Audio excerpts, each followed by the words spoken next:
before we dive into the next exciting story, drop a comment below and let me know, what time is it where you're watching from? I'm curious to see where everyone's tuning in from around the world. That's what hit me first. The kind of silence that doesn't settle your nerves, but prickles at the edge of them. We were 3 days deep into a summer trip that started like any other, tucked into the rolling terrain of western North Carolina. The Blue Ridge Mountains were draped in the kind of green that swallows time whole. You don't measure the hours out here. You measure the changes in the wind, the way the fog rolls across the forest floor like it has a mind of its own. And somewhere, on the border between Pisgah National Forest and the edge of forgotten farmland, sits a place you won't find on any RV guide. We weren't newbies. I'd been RV camping for 15 years. My buddy Rick, double that. Vietnam vet, tough as leather, with a quiet drawl that could chill your bones when he got serious. And then there was my niece, Clara, 23, wide-eyed, smart, the kind of girl who grew up loving stars more than screens. We were a strange trio, I'll admit that, but that was the charm of it. Old stories and new eyes. We chased these trips for perspective, not just peace. But this one gave us more than we bargained for. We set up camp near a site that locals whispered about, hidden just off a winding gravel road behind an overgrown thicket of dogwood trees. I remember the way the sun filtered through the canopy that day, burning orange, surreal, as if it knew we were trespassing somewhere we shouldn't. Locals called it the Hollow. Not a name on the map, not a destination, just a warning muttered over beers at the gas station when Rick asked about real backwoods places. "You don't want to park your rig there," one man said, eyes shifting. "Strange things walk that land. Not all of them want to be seen." We laughed it off at the time. We were there for the thrill. We liked the silence, the wild, the unknown. But no amount of rugged experience prepares you for the kind of fear that doesn't shout, but whispers. That first night, something felt wrong. Clara said it first. She woke up just after midnight, said she heard someone walking outside the RV. Not just walking, but pacing, circling. I grabbed my flashlight, stepped out with the 12 gauge I always kept under the bed. Nothing, just the breath of trees and that low hum the mountains always seem to carry. But her face, pale and wide-eyed, didn't lie. She wasn't one to spook easy.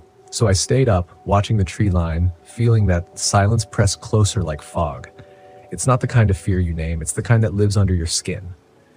The next morning we found tracks, bare feet, human, too big to be a child, too narrow to be a man. They circled the RV twice and then disappeared into the brush. Rick crouched down beside them, touched the ground like he was listening. He didn't say a word for a long time. Then he stood and muttered, "Whatever that was, it wasn't alone." Now, I've heard my share of campfire stories, laughed at them even. Skinwalkers, forest spirits, shadow men. But there's a difference between a story and a footprint, between myth and mud on your tires that wasn't there the night before. Still, we stayed. Why?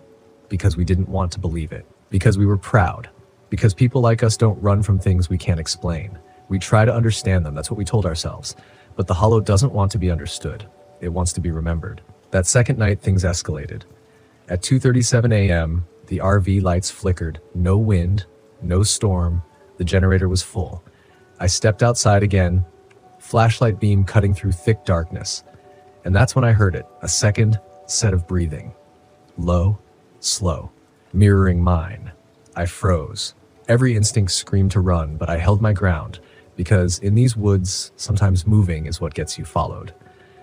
It was Rick who made the call to leave. Said we'd pull out at first light, head down the mountain before the rain rolled in. But the forest had other plans. Because at 4:12 a.m., the road disappeared. Literally. The gravel road we came in on, the one we'd marked on GPS, was gone. Replaced by brambles and roots that looked decades old, like it hadn't been a road in years. We drove in circles for hours, compass spinning, GPS frozen, Clara's phone, full bars but no signal. Rick said it reminded him of Vietnam. Jungle tricks, places that moved when you weren't looking. Land that doesn't want you, he whispered. That morning, we found a cabin. It wasn't there the day before. Rick swore it. Said he walked that ridge and saw nothing but trees. But now it stood silent and gray beneath a canopy of moss-draped oaks. No path to it. No reason it should exist. The windows were boarded. Door cracked open like an invitation. We argued. Clara wanted to go in, said there might be a radio, a clue, something that could explain why everything felt off. I said no. Rick said hell no. But curiosity has its own gravity, and eventually we gave in. The smell hit us first. Damp, old, not rotten, not dead, just wrong. The walls were covered in carvings. Thousands of them. Names, dates, symbols I didn't recognize. One word kept showing up, remember, over and over, scratched into the wood like a warning or a command. Clara found a photo, tucked under a floorboard, black and white. 3 people standing where our RV now sat. Same ridgeline, same trees.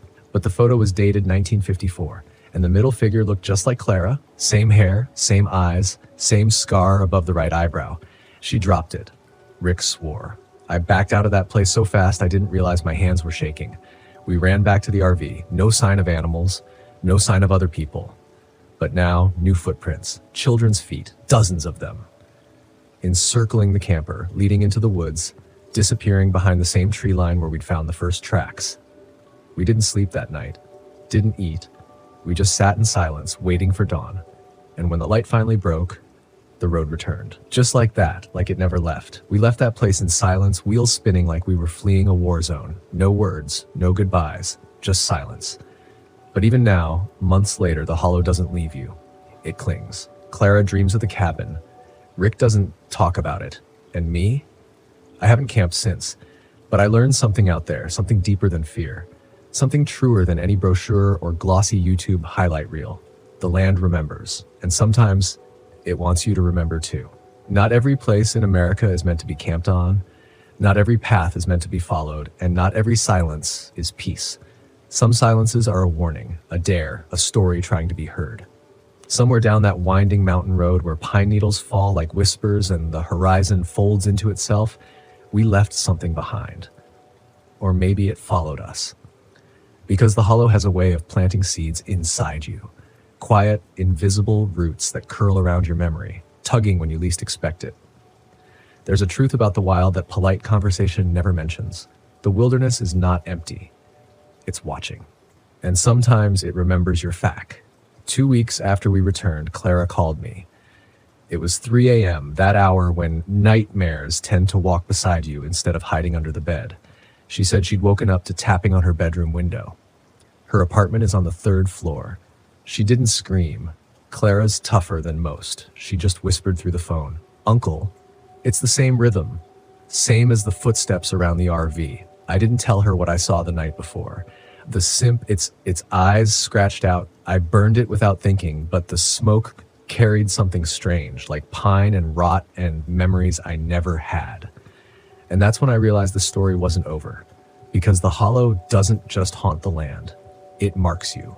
You become part of it, a walking memory, stitched into its fabric, woven into the roots. Whether you like it or not, that realization changes you. It makes you question every sound you hear in the distance. Every shadow that lingers too long beneath the trees. You start to understand why the locals don't go near that place. Why their warnings weren't superstition, but survival. I called Rick the next day, asked him what he thought was happening. There was a long silence. Then he said something I'll never forget. There are places out there, he said, where time don't move the way it's supposed to. Where the land ain't dead and the past ain't gone. Some spots breathe, some remember, and some hold on. We didn't talk much after that. Rick's health started failing soon after. He'd grown quiet, distant, said the dreams were getting worse, said he saw the cabin every time he closed his eyes, only now it wasn't abandoned. There was smoke coming from the chimney, lights behind the shutters, and someone standing at the window, just watching. I asked what he thought it meant. It means, he said, we weren't supposed to leave. I tried to rationalize it. I'm a man of logic, of reason. I've hiked every corner of the Appalachians. I've faced storms, bears, a runaway propane leak that nearly took out half my rig. But this was different. This wasn't nature. It was something beneath it. And maybe that's the hardest part to accept, that we live our lives thinking we're the top of the food chain. That just because we drive big rigs with satellite dishes and backup cameras, we're untouchable. But the wild doesn't care about your comfort. It doesn't care about your gadgets, your routes, your laminated park maps. The wild plays by older rules. And sometimes if you're unlucky enough to stray too far off the trail, it reminds you. About a month later, I drove back through North Carolina, not to camp, not even to stop, just to drive, just to see if the place was still there. I followed the old road as far as it would go, past the gas station where the locals used to nod with wary eyes, past the rusted sign with half the letters missing. I didn't find the hollow, but I found something else. A new RV parked off the road, tucked behind trees, no plate, no tire tracks leading in, just there. There. I slowed down. Something about it felt familiar, the way it tilted, the way the door hung half open, the way the windows were fogged from the inside. And then I saw her, a girl, standing just behind the trees, blonde hair, pale skin, eyes just like Clara's. She didn't move, didn't blink, just watched. And as I stared back, trying to make sense of what I was seeing, I realized something was off. She wasn't breathing. I blinked and she was gone. I didn't get out. I didn't stop. I just kept driving until the road became real again, until my tires touched pavement and the forest fell behind me like a closed door. I haven't spoken about that day until now. Not because I'm afraid no one will believe me, but because I know some of you will, because you felt it too. That moment in a campground when the fire crackles a little too loud, when the night falls too fast, when you feel eyes on your back but no footsteps in the dirt, you tell yourself it's nothing. A deer, a branch in the wind, a trick of the light. But sometimes it's not. Sometimes it's the hollow, or something like it. One of those places that hasn't forgotten what happened long before you parked your RV and cracked open your first beer.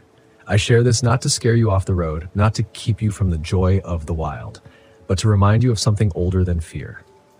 Respect. Respect the land. Respect the warnings. Respect the places that don't show up on maps. Because in those places, the land isn't empty. It's waiting. And if you're not careful, if you don't listen, you might not like what's been waiting for you. The days turned cold after that trip, even when the weather said otherwise. I remember standing out on my back porch one evening, late fall air brushing the tops of the trees, and I couldn't shake the sense that the hollow had left something open behind me, like a gate I forgot to close. And I've come to believe that places like that don't just live in geography. They live in time, in memory, in the choices we make when the fire burns low and there's no one left to tell us what's real. I started asking around, quietly, online forums, backwoods Reddit threads, RV message boards that barely get traffic unless someone's generator goes out. I didn't post about the hollow by name. I just asked if anyone had camped near Pisgah and seen things they couldn't explain. And the replies? They came fast. Faster than I expected. One man said his rig lost all power while dry camping near a trailhead south of Brevard. Said he heard a voice calling his dog by name outside his window, but his dog had been dead 3 years. A woman messaged me saying she and her husband saw a group of children walking the edge of their site at night. Said they weren't carrying flashlights, just pale skin and pitch black eyes that reflected the moonlight like water. The kids never spoke, just stared until her husband fired a warning shot in the air. Then they turned and walked into the trees like fog.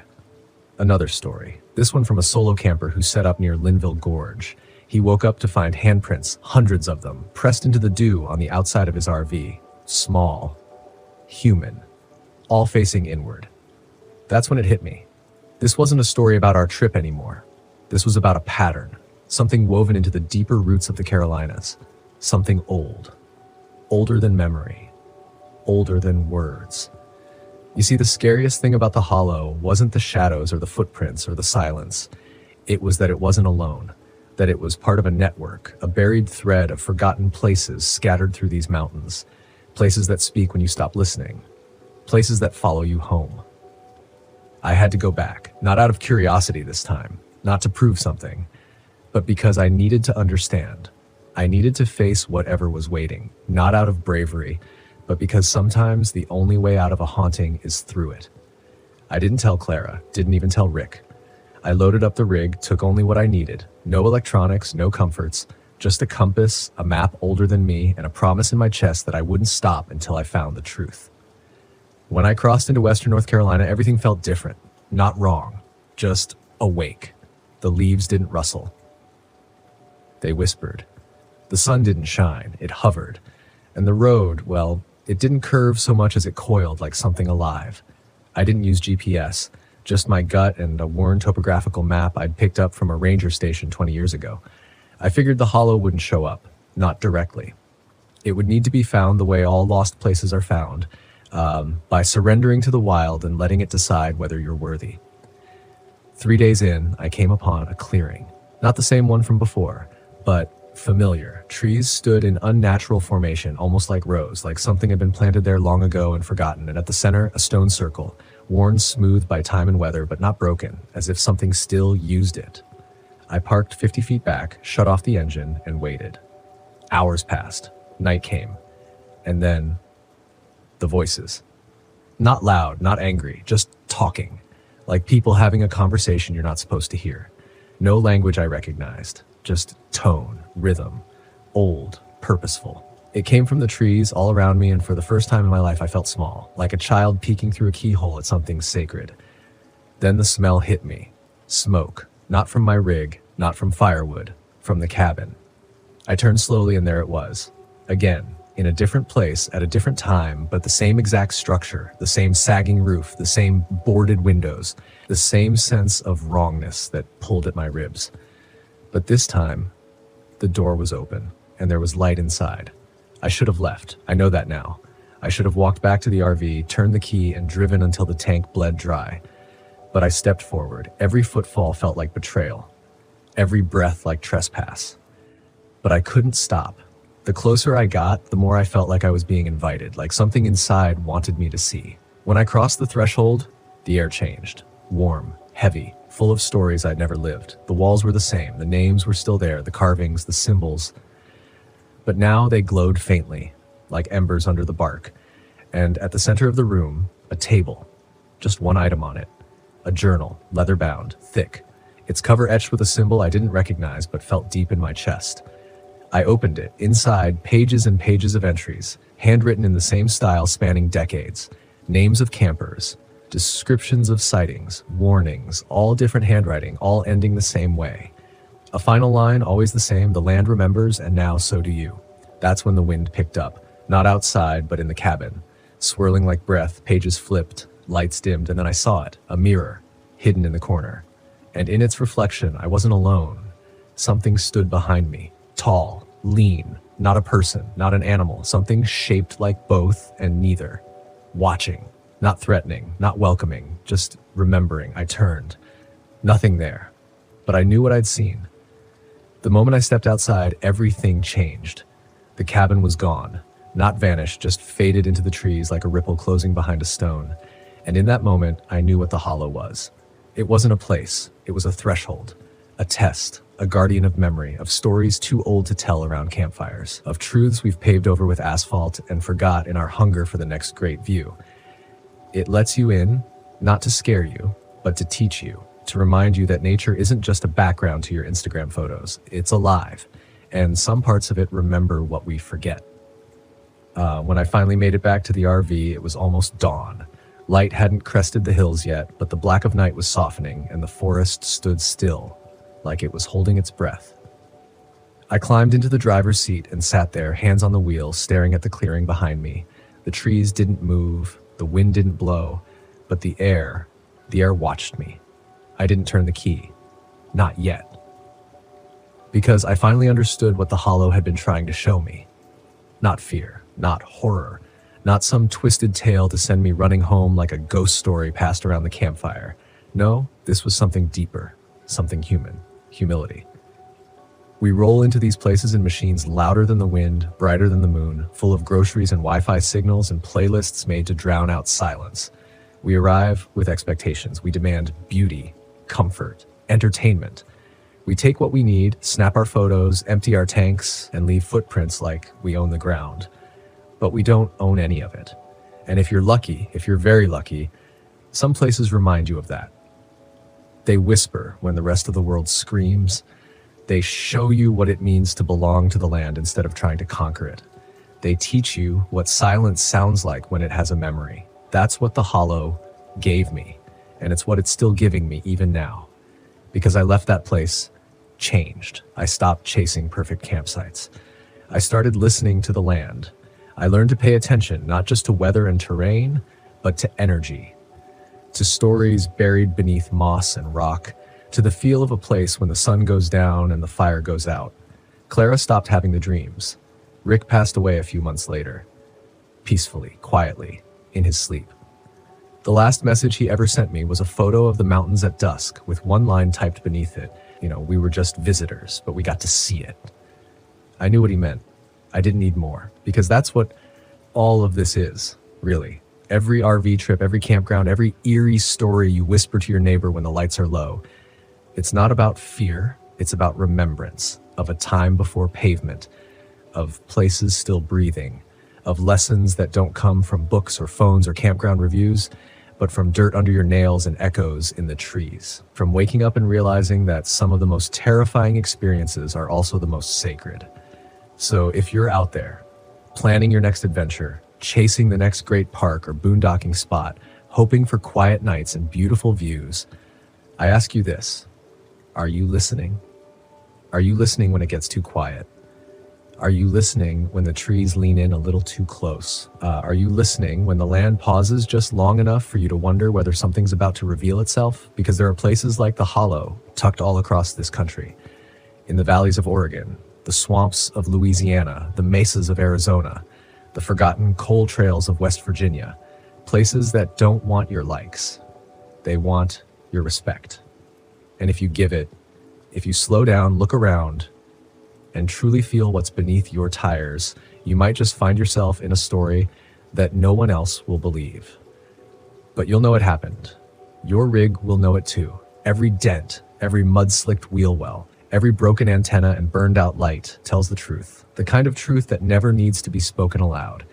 Because real RVers, real ones, they don't just collect destinations, they collect moments that mark the soul. And once the Hollow touches you, it never fully lets go. It becomes a compass inside you, a voice that guides you quietly toward or away from places that mean more than they seem. I never went back to that clearing. I won't, because I don't need to. The story finished writing itself the moment I realized the Hollow wasn't trying to hurt us. It was trying to teach us, and it did. It taught me to drive slower, to speak softer, to see every campground not as a stop, but as a meeting place. A conversation between you and the land, and sometimes that conversation will rattle you. Sometimes it'll whisper your name from the tree line. Sometimes it'll hand you a warning carved in bark and ask you whether you're truly ready to listen. So when you roll into your next site, when the sun dips below the horizon and the fire is the only thing standing between you and the dark, take a moment, step outside, breathe deep, feel the earth. Listen, not just for sounds, but for meaning. Because in that moment, when the woods go still, when the night hangs heavy and the old places stir, that's when you'll know you've arrived somewhere real. And if you're lucky, or unlucky enough, you may just find yourself camping in a place like the Hollow, one of the most dangerous RV camping places in the United States. But not because of bears, not because of weather, because it remembers you. And once it does, you remember it too. My name is Cassian Perez, and back in 2017, I decided to take my RV up to Lake Superior Provincial Park in Ontario for some peace and quiet. Being cooped up in the city was starting to make me feel like a sardine in a can, and I figured some fresh air might do me good. Besides, I've always believed that nature and I have an understanding. I don't bother it, and it doesn't bother me. I've never been the rugged outdoorsman type. My idea of hiking involves a well-marked trail and a picnic at the end. But the allure of the open road and the promise of solitude were too tempting to pass up. So I packed my essentials, a week's worth of snacks, a stack of books I'd been meaning to read, and enough coffee to fuel a small army. The drive was picturesque, with the trees flaunting their autumn colors like they were showing off. By the time I reached the park, the sun was casting a golden hue over the lake, and I felt a sense of calm wash over me. I found a secluded spot near the water, set up camp, and made myself a cup of coffee. This isn't so bad, I thought. Maybe I should write a book, Aller's Adventures in the Wild. As dusk settled, I decided to light a campfire. There's something hypnotic about watching flames dance. It's like nature's television. I was roasting marshmallows, because what's a camping trip without s'mores, when I heard footsteps crunching leaves behind me. "Evening," a voice said. I turned to see a man standing at the edge of my campsite. He was tall and gaunt, with unkempt hair and clothes that looked like they'd been through a war zone. His eyes had a peculiar glint, one that made me instinctively uneasy. "Evening," I replied cautiously.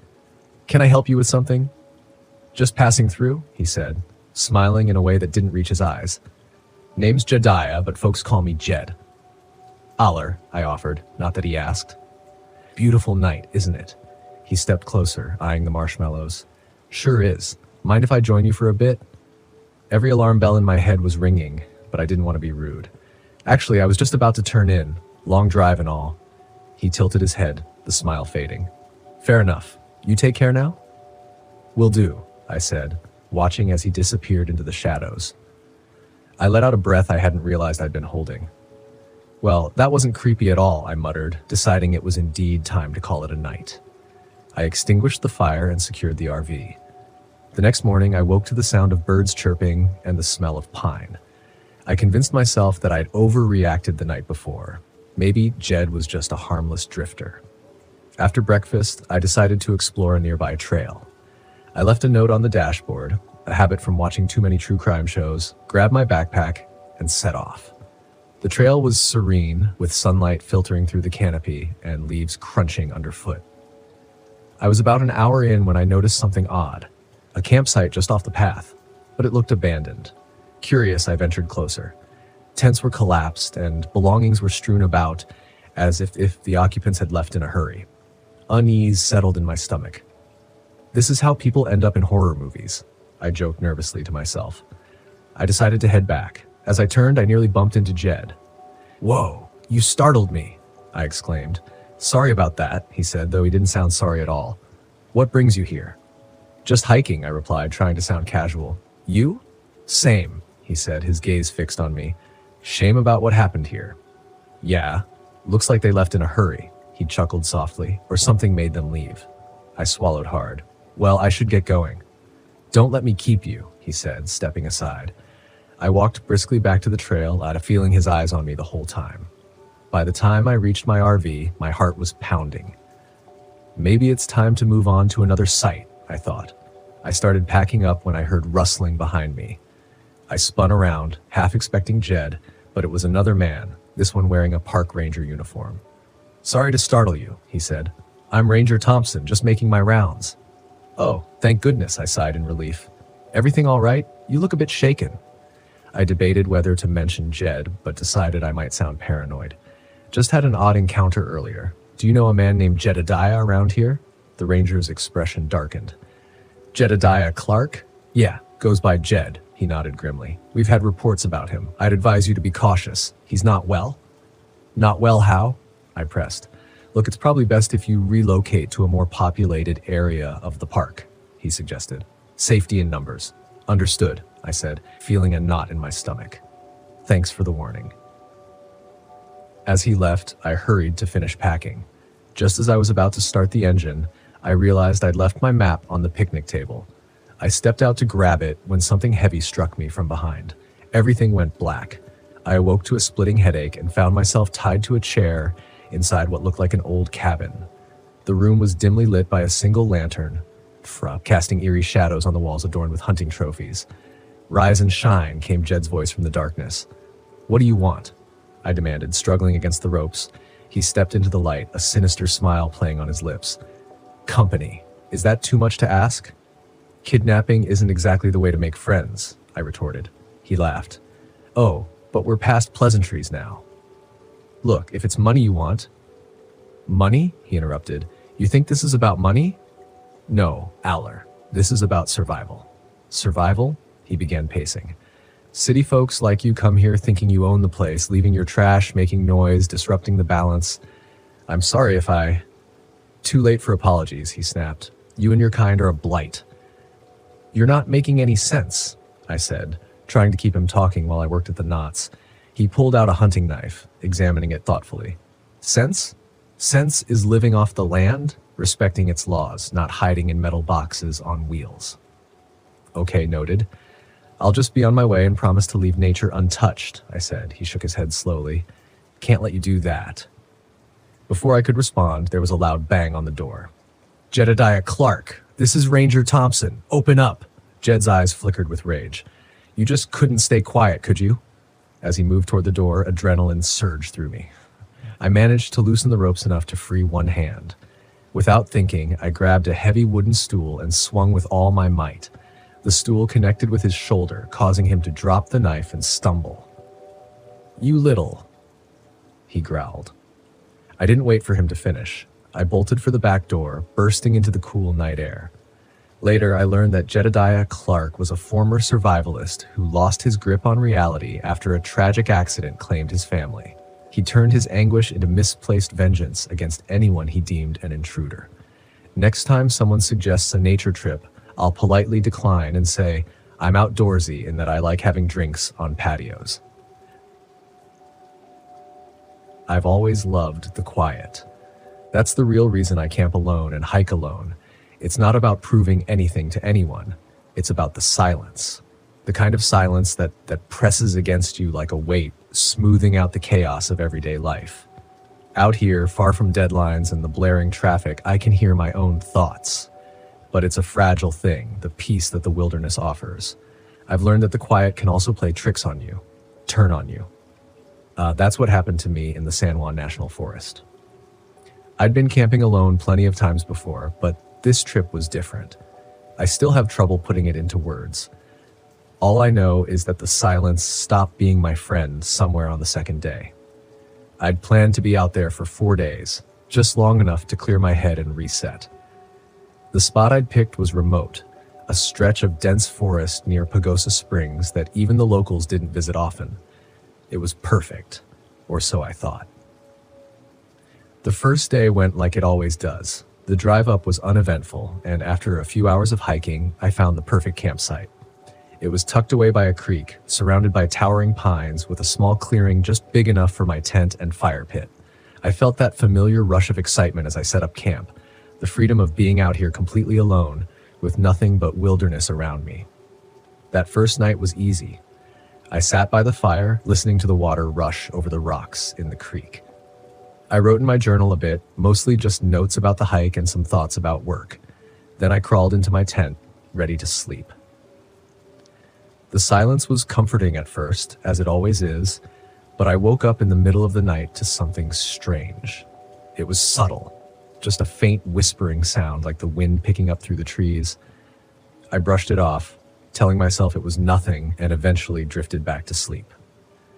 The next day, things started to go wrong.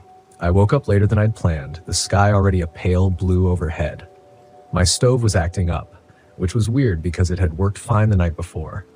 It just wouldn't light, no matter what I tried. I ended up eating cold granola and packing up my camp, ready to move deeper into the forest. That's when I noticed my GPS wasn't working.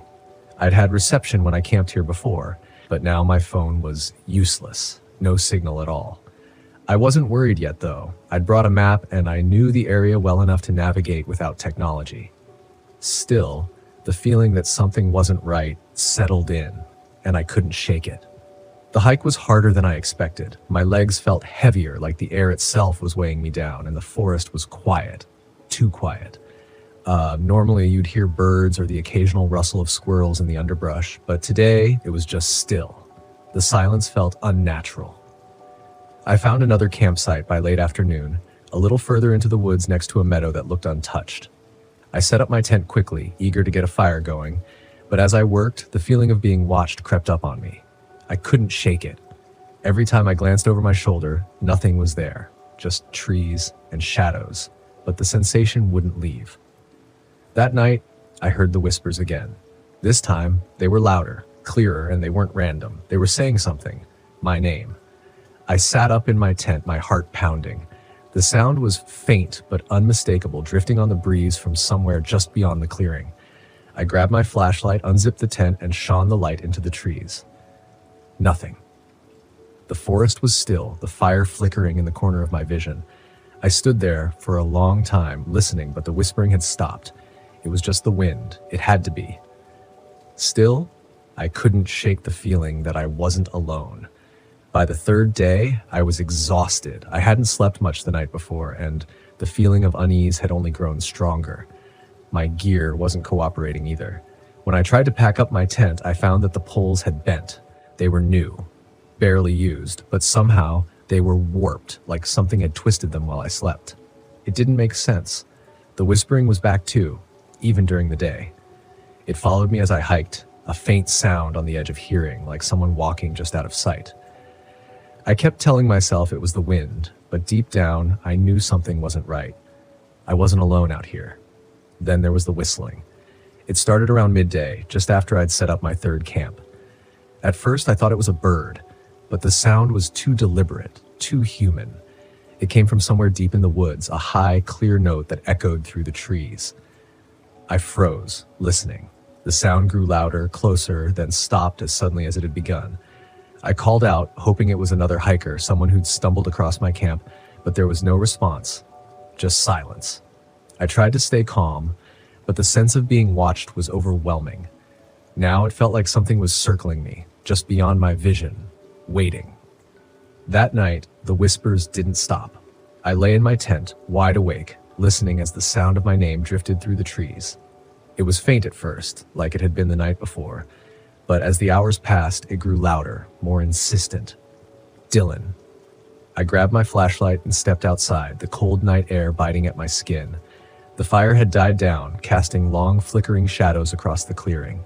I scanned the trees, heart racing, but there was nothing, just darkness. I was about to crawl back into my tent when I saw something move, a shadow slipping between the trees. I froze, my breath catching in my throat. It was too big to be an animal, and it was moving too deliberately, like it was watching me, waiting. I turned off my flashlight and backed into the tent, my mind racing. I'd never been this scared in the woods before, not once in all the years I'd camped alone. But now, there was something out there. I could feel it. I zipped the tent shut and tried to calm my breathing, but the whispers were inside my head now. They weren't just outside, they were all around me. Dylan. I didn't sleep at all that night. I sat in my tent, clutching the flashlight, listening as the whispers circled me. Sometimes it sounded like one voice, sometimes several, but it was always the same soft, insistent calling my name. By dawn, I couldn't take it anymore. I packed up my gear as quickly as I could, my hands shaking. I didn't care where I was going anymore. I just needed to get out of these woods. But as I started hiking, the whistling began again. This time it was closer, following me like something was walking just behind me, whistling a slow, eerie tune. I didn't stop to look. I didn't want to see whatever it was. I just kept walking, faster and faster, until I was practically running down the trail. But then I heard it, the unmistakable sound of footsteps behind me. I froze, heart pounding in my chest, and slowly turned around. There, standing just at the edge of the clearing, was a figure. It was tall and thin, its skin pale and stretched tight over its bones. Its eyes were hollow and its lips were curled into a grin. It stood there, staring at me, its head cocked to the side as if amused. I couldn't move, I couldn't breathe. The whistling had stopped, and now there was only silence, a silence so thick it pressed down on me like a weight. The figure didn't move, it just stood there, watching me, waiting. I don't know how long I stood there, frozen in place, but eventually I turned and ran. I ran until my legs burned and my lungs felt like they were going to burst. I didn't stop until I reached the trailhead where my car was parked. When I finally looked back, the figure was gone. I never told anyone what happened in the San Juan National Forest. Not really. I tried to explain it to myself 1,000 different ways. Exhaustion, anxiety, maybe even altitude sickness. But none of that explains the whispers, or the whistling, or the figure that watched me from the trees. I haven't been camping since. My name is Evander Richards, and in 1997 I was on a solo trip through the Ozarks, armed with nothing more than a stubborn streak and an RV I'd bought with half my savings.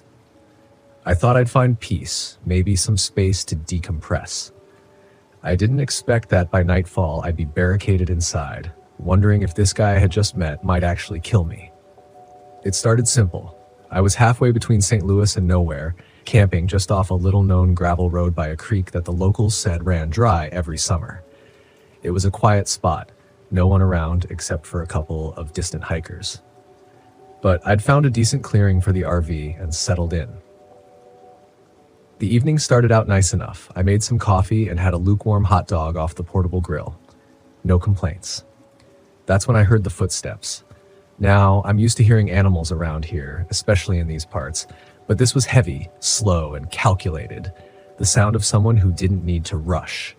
I figured it was a hunter, maybe a camper who had gotten turned around. A quick glance out the window, though, and I spotted a figure just standing at the edge of the clearing. "Hey there. Need help?" I called out, more out of politeness than anything. The guy didn't respond, but he started walking toward me, all calm-like.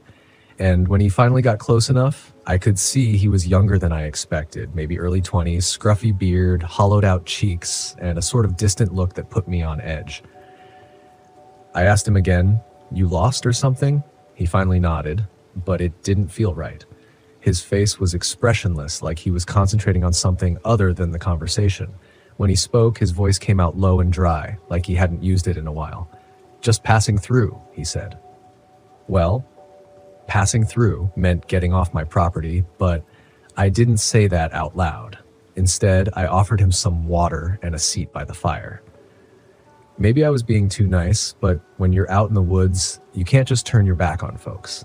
He sat, barely touched the water, and kept looking around, especially at the RV, like he was casing the place. I tried some small talk, asked him about his day, his plans, and he gave me one-word answers, barely enough to piece together any kind of story. Eventually, I asked him outright, "So what brings you this far out?" He paused for a long moment. "Hunting," he finally said, though he didn't have any gear on him, no rifle, no bow, just his worn-out clothes and a stained backpack he'd placed at his feet. I looked over at his pack, and that's when I noticed something odd. There was a dark patch along the bottom that looked suspiciously like dried blood. Now, I'm not the paranoid type, but that raised some red flags. I kept the conversation light, though, cracking a joke about my own lousy aim if I ever tried hunting. He didn't laugh, just stared at the fire like he was miles away. I wanted him gone. The longer he sat there, the more I felt like I was being slowly cornered. Just as I was about to suggest he head on his way, he suddenly stood up, unzipping his pack. I tensed up, thinking he might pull out a weapon. Instead, he pulled out an old, crumpled map, the kind you'd see in a ranger station, and handed it to me. "Seen this place?" he asked, his voice barely above a whisper. I looked at the map. It was old, covered in strange handwritten markings that made no sense. "Can't say I have," I replied, trying to hand it back. His face hardened. "You're lying. You've been here before." Now, I had no idea what he was talking about. I hadn't been anywhere near those parts of the Ozarks, but he just kept staring at me, waiting. The way he looked at me, like I was part of some game he was playing, made my skin crawl. I tried to brush it off, said I must have looked like someone else, but he didn't buy it. He was convinced somehow that I knew exactly where this mystery spot was. Finally, he took the map back, tucked it into his pack, and muttered something I couldn't quite hear. Then, without another word, he walked off, disappearing into the trees just as casually as he'd come. I thought that'd be the end of it. Just some strange encounter with a drifter. An hour later, I was settling in for the night, windows locked, trying to ignore the uneasy feeling that lingered. I heard another noise outside, faint like the sound of branches snapping. I figured it was some animal, but I reached for the flashlight just in case. As soon as the beam hit the trees, I saw him, just standing there, watching me. His face hidden in the shadows. He didn't move, didn't say a word, just watched. The flashlight beam flickered, then went out, leaving me in darkness. By the time I got it working again, he was gone. I locked the RV tight, bolted every door and window, thinking maybe he'd move on, find some other campsite to haunt. But around midnight, I heard him again. This time, closer. A tapping at the window, slow, rhythmic, like he was testing my patience. I turned off all the lights, hoping he'd take a hint, but the tapping continued, louder each time. Finally, I got up, yanked the curtain open, and nearly jumped out of my skin. He was right there, his face pressed against the glass, grinning. "Let me in," he mouthed, his breath fogging up the window. I shook my head, backed away, and went for my phone, but there was no signal out here. I was stuck alone with no way to call for help. The tapping stopped, but I could hear him moving around the RV, his footsteps crunching against the gravel. Then I heard something else, a metallic scrape, the unmistakable sound of a knife dragging along the side of the RV. I could feel every muscle in my body tense up, my mind racing for a plan. All I had was a half-empty can of pepper spray and a flimsy baseball bat I kept in the back for emergencies. The scraping stopped and everything went silent. I held my breath, listening, waiting for him to make the next move. Minutes passed, then hours, until finally the sky began to lighten. I thought he'd given up, moved on. But as soon as I opened the door to check, he was there, standing just a few feet away, grinning that same eerie grin. In his hand, he held something small and metallic, my RV keys. Before I could react, he lunged, slamming me back against the door. I barely had time to grab the baseball bat, swinging it wildly as he closed in. The first hit barely fazed him, but the second caught him in the shoulder, making him stagger back. I tried to make a run for it, but he was faster. He grabbed me, his grip like iron, dragging me back toward the RV. His face was inches from mine, his breath foul and ragged. "You're not going anywhere," he hissed. In a last-ditch effort, I sprayed the pepper spray right in his face. He screamed, letting go long enough for me to break free. I stumbled back into the RV, slamming the door behind me, but he was relentless, pounding on the windows, trying to break them with his fists. Desperation kicked in. I started the engine, praying it would hold long enough to get me out of there. The RV roared to life, and I floored it, swerving onto the road with him chasing after me, his face twisted in fury. I didn't stop driving until I hit a ranger station miles down the road. They didn't believe me at first, thought I was some lunatic raving about a drifter, but they sent someone back to check my campsite, just in case. Turns out they found more than just the damage to my RV. They found a makeshift camp hidden in the woods nearby, littered with bones, broken tools, and a journal filled with disturbing sketches and cryptic messages. One page was marked with a crude map that matched the one he'd shown me, with the words "new friends" scrawled next to it. When they asked if I wanted to press charges, I just shook my head. I didn't need any more reminders of that night. My name is Lucian Gonzalez, and this happened back in 2000 in Wickford, Rhode Island, when I was still green enough to think that the hardest part of my job would be breaking up bar fights over the right way to cook clam chowder. I was raised not far from here, maybe 3 towns over, and I joined the local force for reasons that now seem almost naive, thinking I'd keep drunks out of trouble and help old folks feel safe at night. I'd been on the job a few months and most days were quiet. The biggest case I'd handled involved a stolen bike that turned out to be borrowed by a neighbor's nephew. But things changed the evening that Merle, the mechanic who ran that grimy little garage by the Rotary, didn't lock up on time. I noticed his shop lights burning well past closing, and when I poked my head in, I found his body lying beside a half-fixed sedan. He'd been stabbed, blood spread over the cement floor in a dark, uneven shape. His eyes were still open like he'd been interrupted mid-thought. My hand shook as I called for backup. I'd never seen anything like it. Chief Orr arrived first. He was older, gruff, with a head full of silver hair and a way of asking questions that made you feel like you'd already messed up. He didn't say much that night, just examined the body and knelt beside Merle's toolbox. He picked up a bent screwdriver, turned it in the light, and muttered something I couldn't quite hear. Then he rose and said, "Bradley, we're going to need to talk to everyone who was around tonight. Start with the folks at the marina. Merle always worked late when he expected some out-of-town car. Might have been a stranger." I remember stepping out of that garage, the smell of rust and cheap motor oil still in my nose, trying to steady my breathing. Across the street, Miss Varr was at her window, her face pale and creased. She must have seen the commotion. I gave her a nod that was supposed to feel reassuring, but I doubt it did. I felt unsteady myself, like I'd walked into a room expecting a quiet conversation and found a fight breaking out instead. Early the next morning, I visited the marina. A few men stood by the dock, coiling ropes and cursing the gulls. I asked if they'd seen anything strange last night. Mo shrugged it off. One man, Dieter, said he noticed a guy he didn't recognize. A lanky fellow with threadbare jeans and a dirty brown jacket. Said the guy was walking along the waterfront, peering into the windows of parked cars. Dieter remembered this man because of the way he tilted his head, as if he had a stiff neck. He looked like he hadn't slept in days, Dieter said. Couldn't guess his age, maybe mid-30s, maybe older.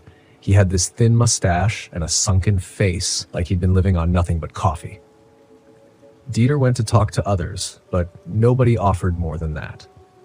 Just a stranger in town, maybe a drifter, maybe someone who had something to do with Merle's death. That night, I found myself driving slowly around Wickford's quieter streets, windows down, hoping to catch sight of someone who fit that description. I didn't think I'd know what to do if I spotted him. I wasn't exactly sure if I was ready to confront a murderer, but I wanted to at least feel productive. 2 days passed. I interviewed anyone who might have been near that garage. I pored over old records, asked about any similar cases, but got nothing.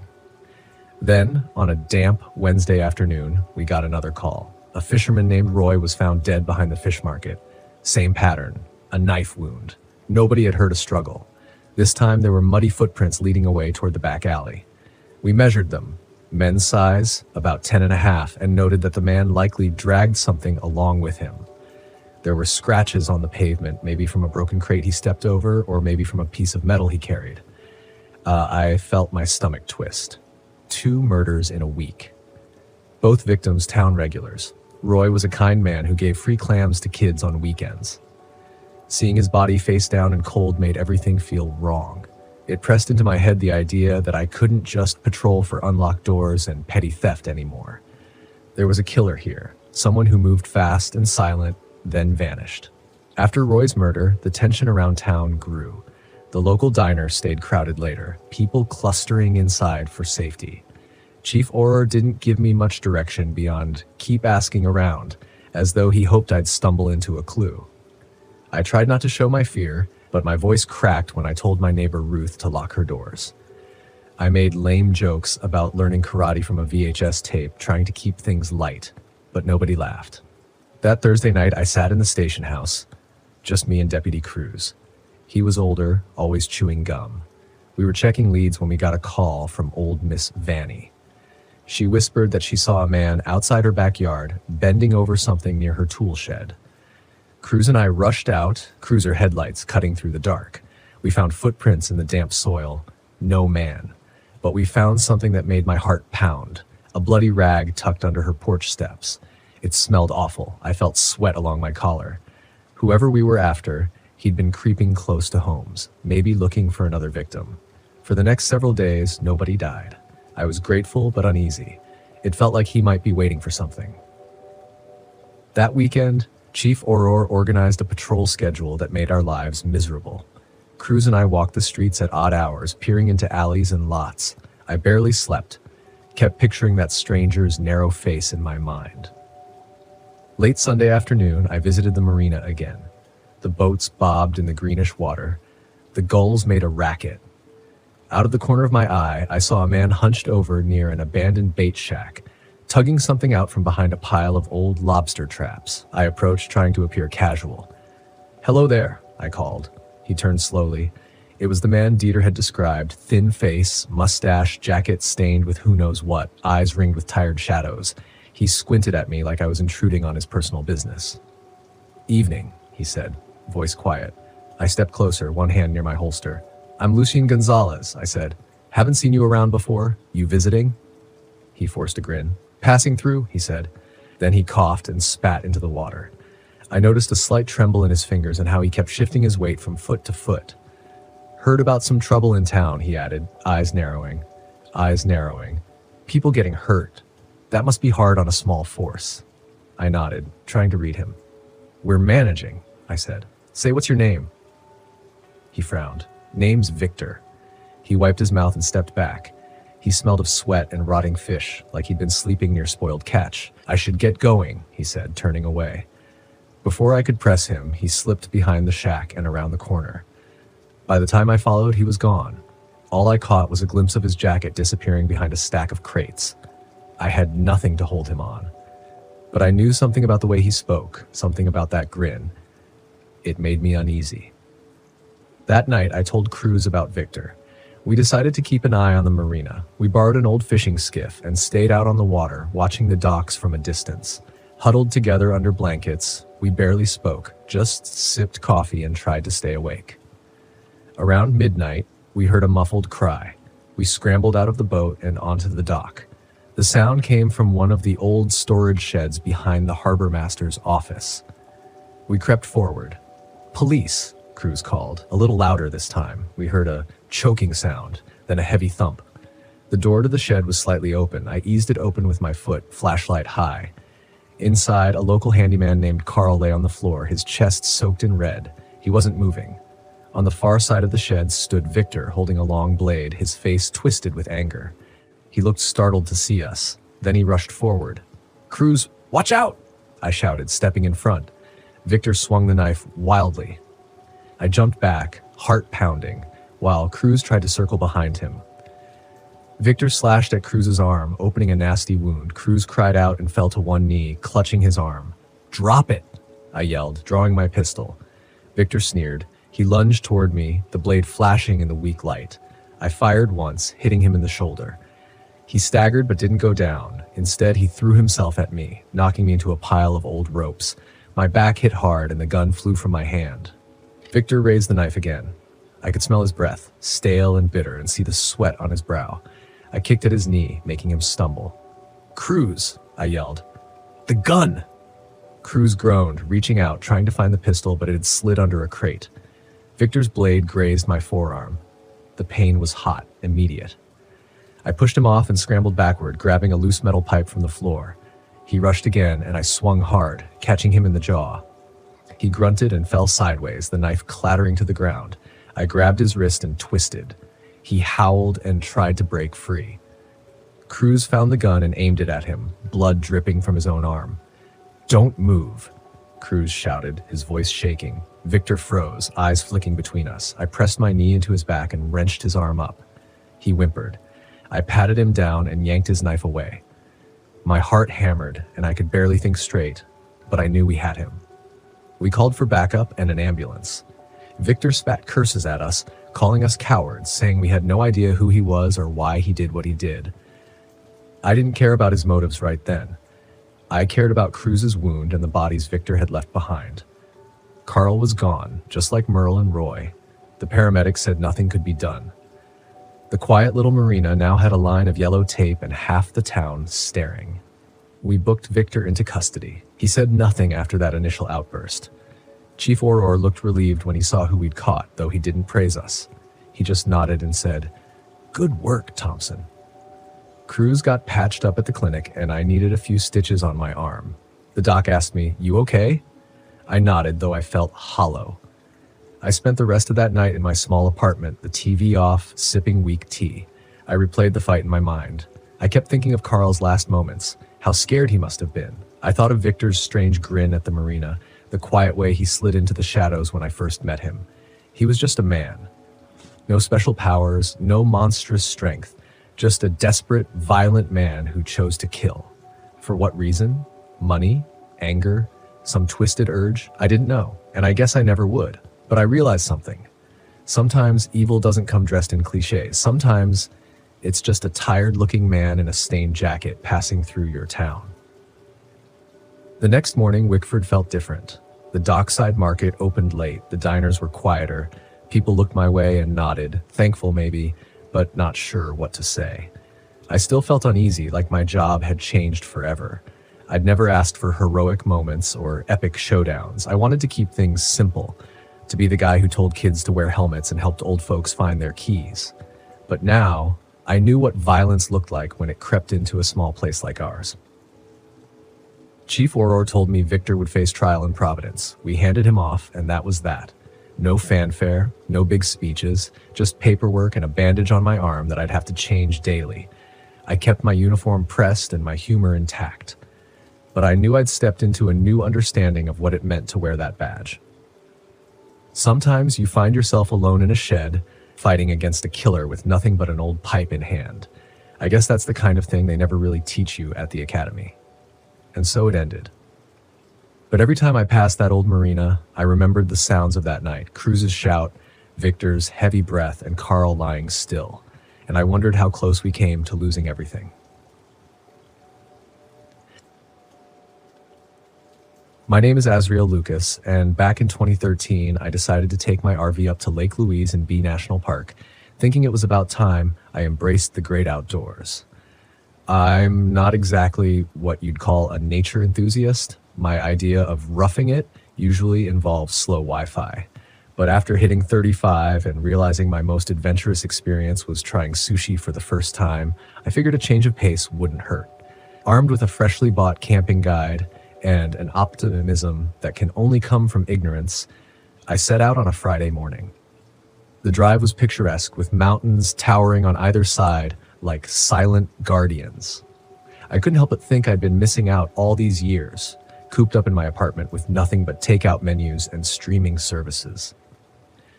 When I finally arrived at the campsite, a friendly park ranger named Lucas greeted me. He looked every bit the outdoorsman, tall, rugged, and with a beard that probably had its own zip code. "First time here?" he asked, noticing my city slicker attire. "Is it that obvious?" I replied, glancing down at my spotless hiking boots. They were so new they squeaked. "Just a hunch," he said with a grin. "Let me know if you need anything, and watch out for the wildlife. They can be unpredictable." "I'll keep an eye out, or maybe two," I joked. I parked my RV in a secluded spot near the edge of the lake. The water was so clear it mirrored the sky, and I thought maybe nature wasn't so bad after all. Setting up camp was easier than expected, mostly because the RV did all the work. I unfolded a lawn chair, cracked open a beer, and settled in to enjoy the view. As the sun began to set, I attempted to cook over an open fire. Let's just say if there were an award for most charred hot dog, I'd be a strong contender. Still, there was something satisfying about eating under the stars, even if the food was borderline inedible. That's when I noticed a figure across the lake near the tree line. At first, it looked like another camper, but something about the way they stood there, motionless, was unsettling. I squinted, but before I could make out any details, they slipped into the woods. "Probably just another nature enthusiast communing with the trees," I muttered, taking another sip of my beer. Later that night, as I was getting ready to turn in, I heard a rustling noise outside. I thought it might be a raccoon attracted by the smell of burnt hot dogs. Grabbing a flashlight, I stepped out of the RV. "Who's there?" I called out, feeling a bit foolish. The beam of light cut through the darkness, revealing nothing but trees and shadows. Just as I was about to head back inside, I saw a glint of something near the base of a tree. Curiosity piqued, I walked over and found a small silver locket lying in the grass. It looked old, tarnished with age. I opened it to find a faded photograph of a young woman. How did this end up here? Deciding it was too late to ponder mysteries, I pocketed the locket and went back inside. Sleep didn't come easily. Every creak of the RV seemed amplified in the silence. I told myself it was just the unfamiliar surroundings. Eventually, exhaustion took over. The next morning, I woke to the sound of knocking. I opened the door to find Lucas standing there, a serious look on his face. "Morning," he said. "We're conducting a search. A camper has been reported missing. Have you seen or heard anything unusual?" I hesitated, thinking about the figure I'd seen and the locket. "Actually, I found this last night," I said, handing him the locket. He examined it closely. "This belongs to Emily Sanders," he said quietly. "She was reported missing 2 days ago." A chill settled in my gut. "I thought I saw someone near the woods yesterday," I added. Lucas nodded. "If you see or hear anything else, let us know immediately." He left to continue the search, leaving me with a sense of unease. I decided to distract myself by heading into town to stock up on supplies. The general store was quaint, the kind of place that sold everything from fishing bait to novelty postcards. An elderly man behind the counter greeted me with a nod. "You must be new around here," he said, eyeing me over his spectacles. "Is it that obvious?" I replied, picking up a can of bug spray. "The mosquitoes seem to think I'm a 5-star buffet," he chuckled. "City folk always taste sweeter, I suppose. Guess I should have worn cologne made of garlic," I joked as I paid for my items. I considered mentioning the missing camper, but decided against it. Maybe it was the way his eyes clouded over at the mention of the lake. Back at the campsite, I decided to go for a paddle on the lake. I rented a kayak, thinking a little exercise might clear my head. As I glided across the water, the serenity was palpable until I noticed something floating near the shoreline. Curiosity got the better of me, and I paddled closer. It was a backpack, half submerged. Pulling it into the kayak, I unzipped it to find clothes and a wallet. The ID belonged to a man named Daniel Lee, another missing camper. My stomach tightened. Just then, I heard the distant sound of a motorboat. Looking up, I saw a small boat heading in my direction. A man stood at the helm, waving. "Found something, did you?" He shouted over the engine's roar. "Yeah," I replied. "Looks like someone lost their backpack." He pulled up alongside me. "Let's have a look." I handed it over, and his eyes flickered with recognition. "Well, I'll be," he said. "Daniel's always losing things." "You know him?" I asked. "Oh, everyone knows everyone around here," he said with a grin that didn't reach his eyes. "I can return it to him if you'd like," he offered. Something about him made me uneasy. "That's okay," I said, forcing a smile. "I'll give it to the park rangers." His expression hardened for a split second before returning to a friendly facade. "Suit yourself," he said, revving the engine. "Be careful out here. The lake can be unpredictable."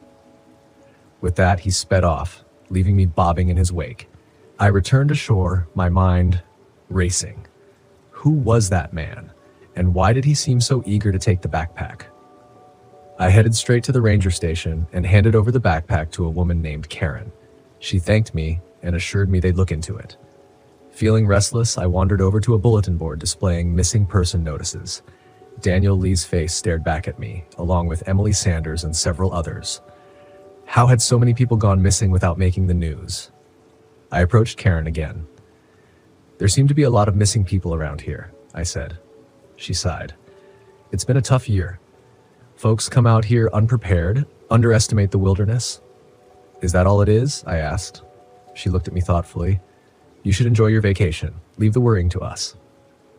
Unsatisfied, I left the station. That evening, I visited the local bar, the Moose's Head, hoping to glean some information. The place was a mix of tourists and locals. I took a seat at the bar next to a man nursing a beer. "Rough day?" I asked. He glanced at me. "You could say that.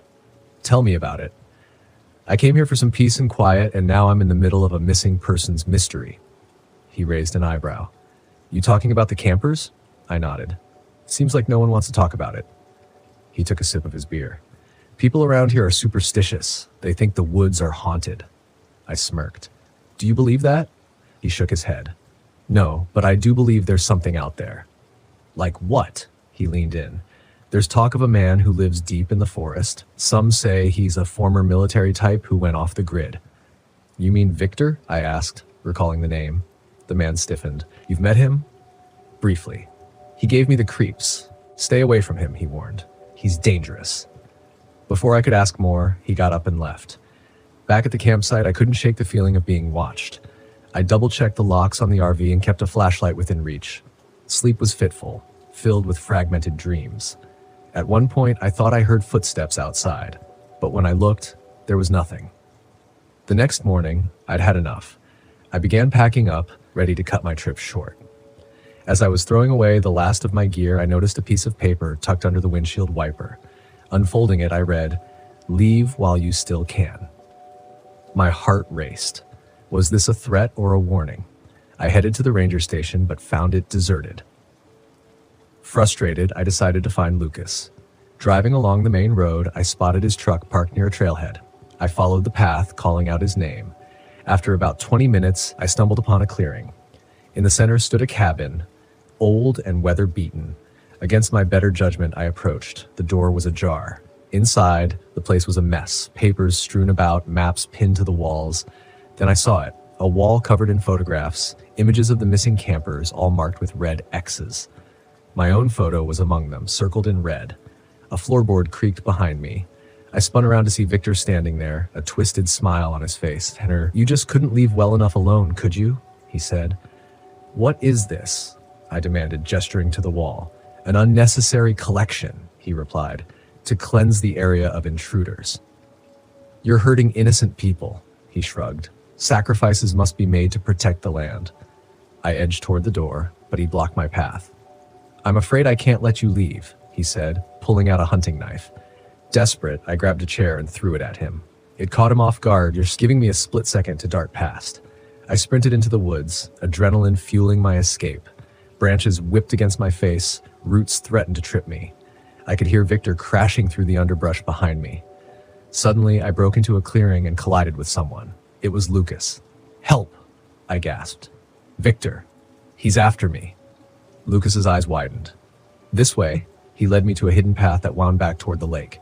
"We need to get to the station," he said. Behind us, Victor's voice echoed, "You can't hide." We reached the lake and jumped into a motorboat tied to the dock. Lucas fired up the engine and we sped across the water. Halfway across, the engine sputtered and died. "You've got to be kidding me," I groaned. Lucas frantically tried to restart it. On the shore, Victor appeared, aiming a rifle. "Get down!" Lucas shouted. A shot rang out, hitting the side of the boat. I grabbed a paddle and began rowing with all my might. Lucas joined me, and together we made it to the opposite shore. We scrambled up the bank and ran toward the main road. A patrol car was passing by and we flagged it down. Inside were two officers who listened as we recounted everything. They called for backup and headed back to apprehend Victor. Hours later, we received word that Victor had been caught. After a brief standoff, he was taken into custody, muttering about protecting the land from invaders. An investigation revealed that Victor was a former park ranger who had lost his job due to budget cuts. He'd become obsessed with preserving the wilderness by any means necessary. Turns out the real danger wasn't the wild animals, but a man who couldn't let go of the past. The fog was thicker than I'd expected. I pulled my RV into a secluded clearing in Pisgah National Forest and stepped out into the damp air, the smell of wet earth heavy in my nose. Everything was muffled, as though the forest was holding its breath. The trees were shrouded in mist, their trunks fading into the gloom, and the trail I had heard so much about was hidden somewhere out there, waiting for me. I'd come here to find something unique. My vlog had been stagnating, and I needed a fresh angle. A fellow hiker had mentioned an unmarked trail, a path that didn't appear on any maps, one that locals said disappeared and reappeared as though it had a life of its own. Perfect. If I could document it and film the mystery, my audience would eat it up. I grabbed my camera and set it up, filming a quick introduction. Hey everyone, it's Nate here, and I'm in the middle of the misty Pisgah National Forest about to track down the infamous Vanishing Trail. Legend says this path comes and goes, and people who wander too far down it don't come back. Let's see if that's true. I packed up my gear and set off into the fog. The forest was silent, the only sound my boots crunching on the damp leaves. I had a GPS in my pocket, just in case, but I didn't plan to use it unless things got really bad. I wanted to go off the grid, find this mysterious trail, and see if there was anything to the rumors. I'd always been a skeptic. Ghost stories and folklore were fun to tell around a campfire, but not much else. As I walked, the fog thickened, swallowing the trees. It clung to my skin, cold and heavy. It wasn't long before I found the first strange marker, a stone slab jutting from the ground, its surface covered in symbols, strange spiraling shapes that didn't look like any language I knew. I filmed it, talking into the camera as I described the find. This looks like something from an old burial ground, but there's no mention of this on any maps. Really makes you wonder what else is out here, hidden beneath the fog. I kept moving, the trees closing in tighter. The trail I was following became fainter, more overgrown, and soon it was little more than a game trail, barely wide enough to follow. I pushed forward, keeping my camera rolling, but after another hour of hiking, the trail simply disappeared. One moment there had been a clear path, and now it was gone, swallowed by the forest. The mist curled around the trees, thick and almost suffocating. But I was certain I'd been on the right trail. I checked my GPS, but the signal flickered weakly. The screen showed that I was in the middle of nowhere. No path, no landmarks, just a blank screen with a blinking dot. Me, standing alone in the fog. "Okay," I muttered. "You've dealt with worse." I turned back the way I'd come, but the forest looked different now. The trees seemed closer together, the undergrowth denser. The fog was disorienting, and I had to rely on instinct to retrace my steps. The GPS was useless. I kept walking, scanning the ground for signs of the trail, but there was nothing. I was starting to feel uneasy. That's when I heard it. Footsteps, not mine. I froze, listening. The sound came from deeper in the forest, slow, deliberate footsteps crunching on the leaves. I turned, scanning the fog, but there was nothing, just the swirling mist. Then, out of the gloom, a figure emerged. An older man, his clothes tattered and damp, his eyes wide and vacant. "Hey," I called, my voice echoing through the stillness. "You lost too?"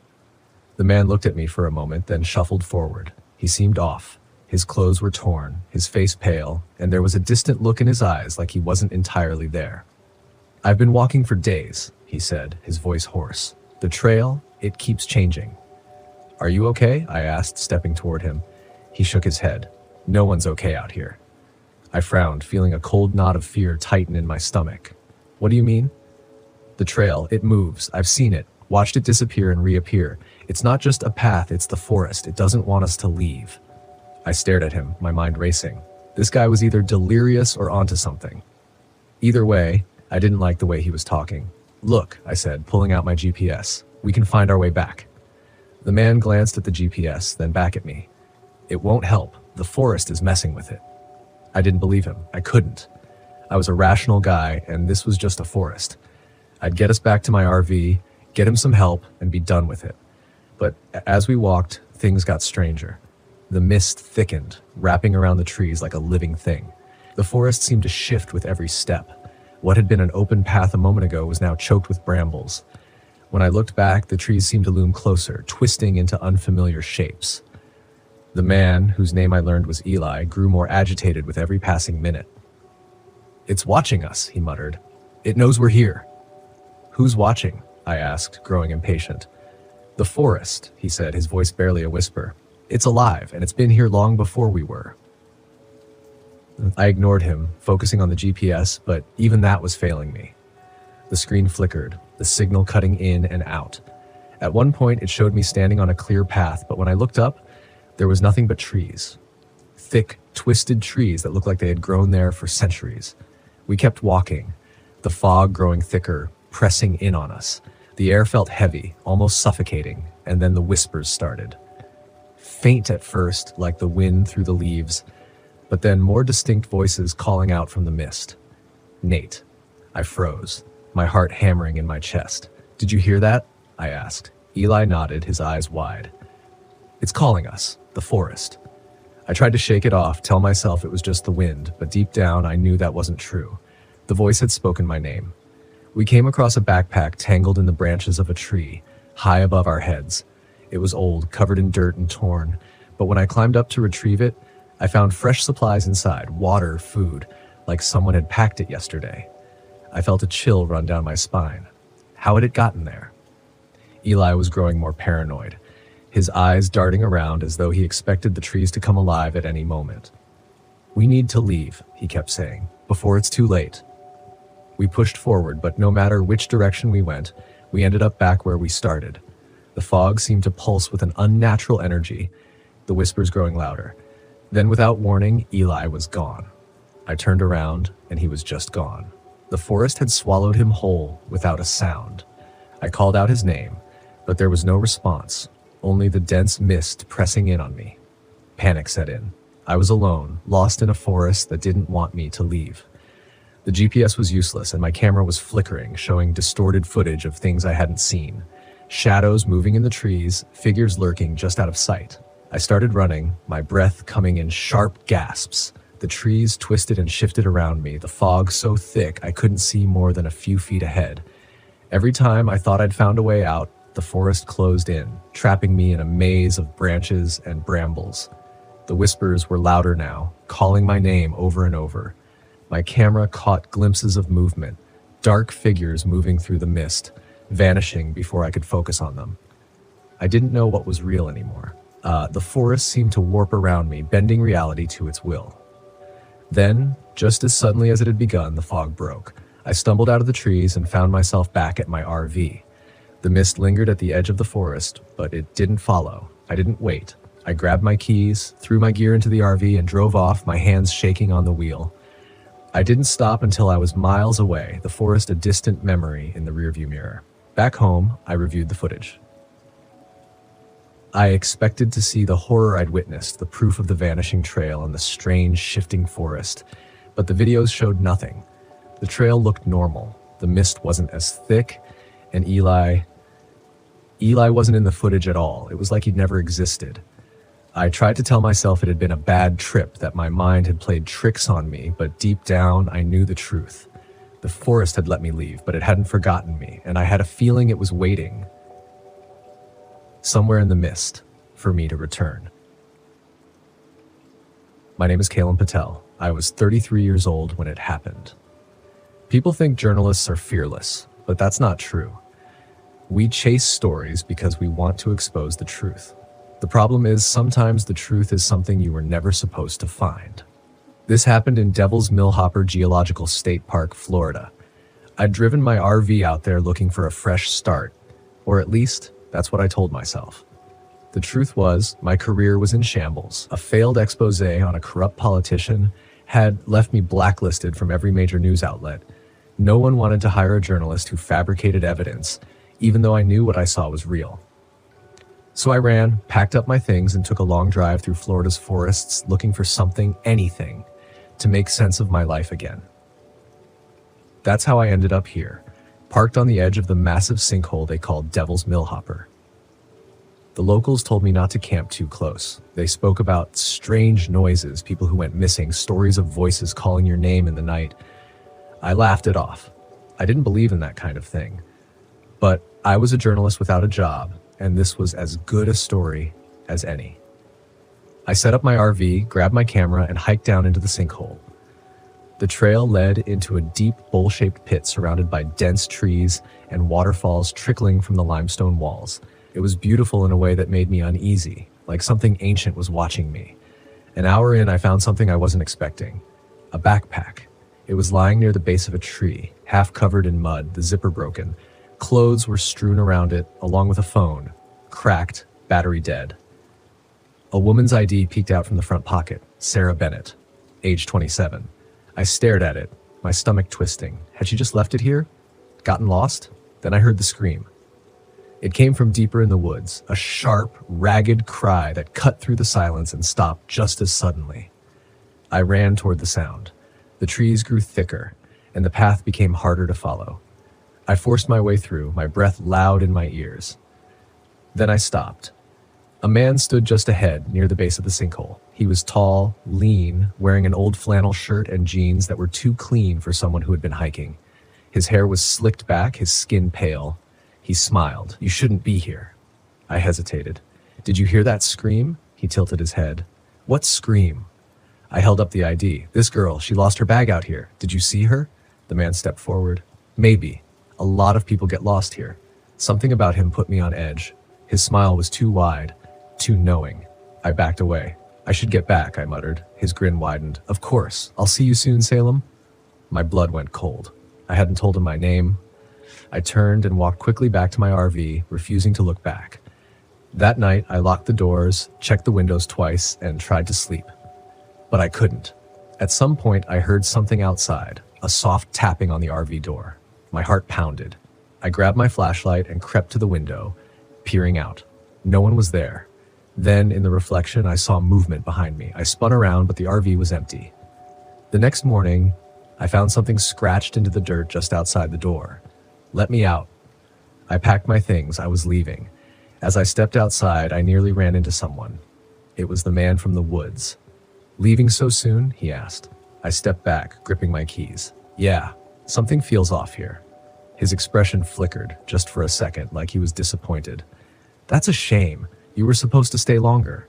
I forced a laugh. "Guess I'll have to come back some other time." He stared at me. Then he grinned again. "You've been here before." My stomach clenched. "What? You don't remember?" He took a step forward. "You were here last year. Same RV, same excuses. But last time, you didn't leave." My fingers tightened around my keys. "I don't know what the hell you're talking about." "You will," he whispered. I jumped into the RV, locked the door, and started the engine. The man didn't move. He just watched me. As I drove away, I caught one last glimpse of him in the side mirror. He wasn't smiling anymore. That should have been the end of it, but it wasn't. That night at a gas station an hour away, I found something in my back seat. A phone, Cracked. Battery dead. Sarah Bennett's phone. I never went back to Devil's Millhopper, but sometimes when I close my eyes, I hear his voice. You've been here before. My name is Riven Timothy, and back in 2014, I found myself in the heart of the Great Smoky Mountains National Park. I'd always fancied myself an outdoor enthusiast, though my friends joked that my idea of roughing it was staying at a 3-star hotel without room service. I decided it was high time to prove them wrong, so armed with a tent I'd never unfolded and a map I could barely read, I set out to conquer the Appalachian Trail. Well, at least a modest section of it. What's the worst that could happen? I thought. After all, people less competent than me had managed just fine, or so I hoped. On the first day, the sun was shining, birds were chirping, and I was patting myself on the back for embracing nature's grandeur. I even managed to set up my tent without it collapsing on me, which I considered a small miracle. That night, as I sat by the campfire, attempting to cook beans straight from the can, I felt a sense of accomplishment. Who needed gourmet meals when you had the stars as your ceiling? The next morning, I met a fellow hiker named La. She was everything I wasn't. Experienced, prepared, and unfazed by the wilderness. First time out here? She asked, eyeing my lopsided backpack. Is it that obvious? I chuckled. She grinned. Just a hunch. Stick with me. I can show you some spots that aren't on the map. We spent the day trekking through trails that seemed untouched by anyone else. La had a knack for storytelling, regaling me with local legends and myths. One tale stood out. A story about a creature that supposedly roamed these mountains. They say it's like a massive wolverine, but smarter. Almost cunning, she said, her eyes gleaming with mischief. Sounds like my ex, I joked. As the sun dipped below the horizon, we set up camp near a clear, babbling brook. La insisted on making a proper fire, and soon the aroma of her homemade stew filled the air. This sure beats canned beans, I admitted. Stick with me and you'll be a pro in no time, she winked. That night, the tranquility was shattered by distant howls. Wolves? I asked, trying to keep my voice steady. Wolves haven't been in these parts for decades, La replied, her brow furrowing. Maybe it's a coyote with delusions of grandeur, I quipped, but deep down, unease settled in my stomach. The howls didn't sound like any animal I'd ever heard. They were deeper, resonating, almost like a guttural echo reverberating through the trees. We decided to turn in, chalking it up to the wild playing tricks on our city-dweller senses. Sleep came fitfully. I dreamt of shadowy figures darting between trees, always just out of sight. The next morning, we found tracks near our campsite, massive footprints with elongated claw marks. I don't recall Bigfoot being a local resident, I said, half joking. La didn't laugh. We should keep moving, she suggested. As we packed up, I noticed that some of our food supplies were missing. I could have sworn I had a whole loaf of bread, I mumbled. Probably a raccoon, La said, but her tone lacked conviction. We pressed on, but the forest seemed to grow denser, the canopy above blocking out more sunlight than before. The air felt heavy, laden with the scent of damp earth and something else, something musky and unfamiliar. Around midday, we stumbled upon an old cabin, seemingly abandoned. Didn't think there'd be property listings out here, I remarked. Let's check it out, La said, already making her way toward it. Inside, the cabin was a relic of the past. Dust-covered furniture, a hearth with charred wood, and walls adorned with yellowed newspaper clippings. One headline caught my eye: Mysterious disappearances plague the Smokies. Comforting, I muttered. La found a journal on a rickety table. The entries were cryptic, detailing sightings of a creature that walks like a man but hunts like a beast. Maybe we shouldn't be here, I suggested. She nodded. Agreed, let's keep moving. As we left the cabin, the forest seemed even quieter than before, as if holding its breath. The silence was broken by a snapping twig. We both froze. Probably just another hiker, I whispered. With feet that big?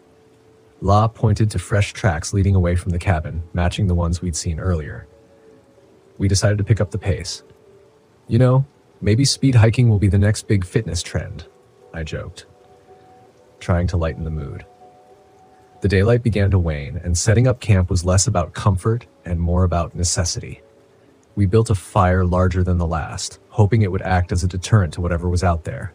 Ever wish you were back in your cozy apartment? La asked. Right now, I trade all the stars in the sky for a flickering fluorescent light and the sound of traffic, I admitted. The night was restless. Every rustle, every distant sound had my nerves on edge. Around midnight, a scream pierced the silence. Not human, not animal, but something in between. La grabbed her flashlight. "Stay here," she instructed. "Like hell I will," I protested, grabbing a sturdy branch as a makeshift weapon. We cautiously moved toward the sound. The beam of the flashlight cut through the darkness, landing on a gruesome sight. A deer carcass, torn apart as if by enormous claws. "Whatever did this is close," La whispered. "Close and in dire need of a vegetarian diet," I added, my attempted humor falling flat. A low rumbling noise emanated from the shadows. We spun around, the flashlight catching a glimpse of something retreating behind the trees. "Did you see that?" I asked, my heart pounding. "Keep your voice down," she hissed. We backed away slowly, returning to our campsite. "We can't stay here," I said. "Agreed. We need to head back to the main trail," Allah replied. We hastily packed our gear, the feeling of being watched intensifying as we started moving. The forest seemed to come alive with sounds, branches snapping, leaves rustling, footsteps pacing us. "Ever feel like you're the punchline in a bad horror movie?" I whispered. "Less talking, more walking," she retorted. Suddenly, a figure leapt out from the bushes, knocking me to the ground. It was massive, standing on two legs like a human, but covered in matted fur. Its face resembled that of a grizzly bear, but with sharper features and eyes that seemed almost intelligent. "Jeffrey!" La screamed, swinging her backpack at the creature. I scrambled to my feet as the beast turned its attention to her. Without thinking, I grabbed a rock and hurled it at its head. "Hey, ugly! Over here!" The rock struck its shoulder, barely causing a flinch, but enough to divert its gaze back to me. "Great plan, Jeffrey," I muttered to myself. The creature charged. I dodged behind a tree, narrowly avoiding a swipe from its claws that left deep gashes in the bark. "I didn't sign up for this," I shouted. La dug frantically through her backpack. "Keep it busy," she yelled. "Sure, let me just set up a tea party," I retorted, ducking another swing. She pulled out a flare gun. "Get down!" I dropped as she fired. The flare hit the creature square in the chest, igniting its fur. It let out a horrifying roar, thrashing wildly before darting back into the darkness. "Where did you get a flare gun?" I asked, panting. "Never leave home without it," she smirked, but her eyes betrayed her inner fear. "We need to move now." We sprinted through the forest, branches whipping our faces, the terrain uneven beneath our feet. Behind us, the creature's pained howls echoed, a grim reminder that it was wounded but not defeated. "There's a ranger station a few miles east," La shouted between breaths. "Lead the way." We pushed on, adrenaline fueling our escape. The forest began to thin, and for a moment, hope sparked. That was until we stumbled upon another gruesome scene. A campsite ravaged, tents shredded, and no sign of the occupants except for scattered belongings. "This just keeps getting better," I said, nausea rising. La picked up a discarded map. "We're close." A blood-curdling howl pierced the air, closer this time. "I think Fluffy's back," I quipped. "Less joking, more running," she retorted. We tore through the remaining stretch of forest, the silhouette of the ranger station appearing at the top of a small hill. "Almost there," La encouraged. A sudden weight slammed into me from behind, knocking me flat. The creature had caught up, its fiery eyes glaring down, its breath hot and foul against my face. "Get off him!" Lula screamed, unloading another flare. This time, the creature anticipated it, swatting it away effortlessly. "Any more tricks up your sleeve?" I gasped, struggling beneath the beast's weight. She glanced around desperately. "The shed!" With a burst of strength fueled by sheer panic, I wriggled free as the creature was momentarily distracted. We bolted toward a small shed beside the ranger station. Inside, we barricaded the door with whatever we could find. Tools, a workbench, anything to buy us time. "Now what?" I panted. She grabbed a hunting rifle mounted on the wall. "Found something." "Can you use that?" "Guess we'll find out." The door shook violently as the creature battered against it. Wood splintered, hinges groaned. La aimed at the door, her hands steady. "On 3. 1, I began. 2, she continued. Before we could say 3, the door burst open. The creature lunged, and La fired. The shot echoed, and the beast recoiled, a dark stain spreading across its torso. It stumbled back, letting out a guttural noise somewhere between a snarl and a scream. Without wasting a second, La fired again. This time, the creature collapsed, its massive form crashing to the ground. We stood there, breaths ragged, hearts pounding. "Is it dead?" I asked. She approached cautiously, prodding it with the rifle's barrel. "Seems like it." Relief washed over me. "Well, that was a walk in the park," I joked weakly. "Your idea of a park needs some work," she replied, managing a small smile. We alerted the authorities from the ranger station radio. When they arrived, their faces paled at the sight of the creature. Questions flew at us, but we had few answers. In the days that followed, news of the beast of the Smokies spread like wildfire. Speculations ranged from genetic experiments to undiscovered species. Unable to shake my curiosity, I did some digging. Old archives, forgotten records, and whispered legends pointed to a reclusive scientist who'd lived in the area decades ago.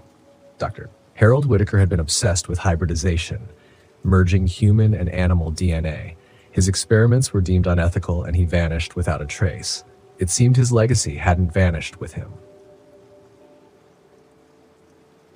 My name's Zephyr Walker, and this happened back in 1993 in the thick woods of the Boundary Waters up in Minnesota.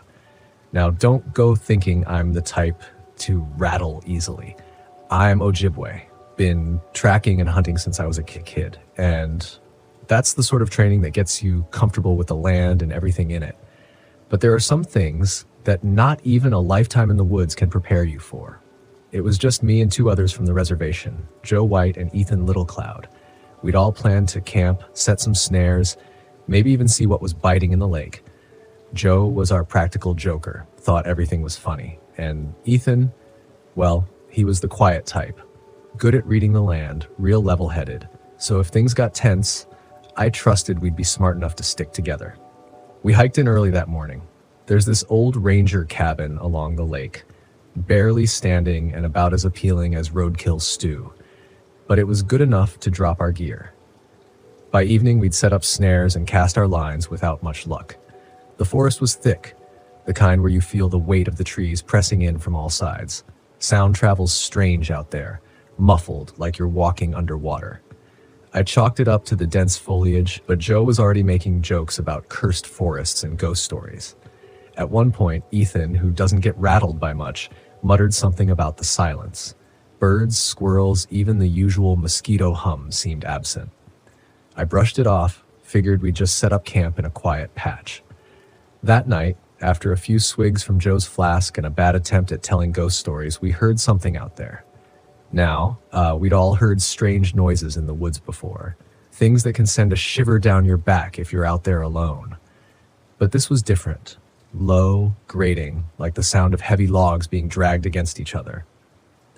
Joe started laughing, saying it was just Ethan's stomach, but there was an edge in his voice. He was joking to cover something up.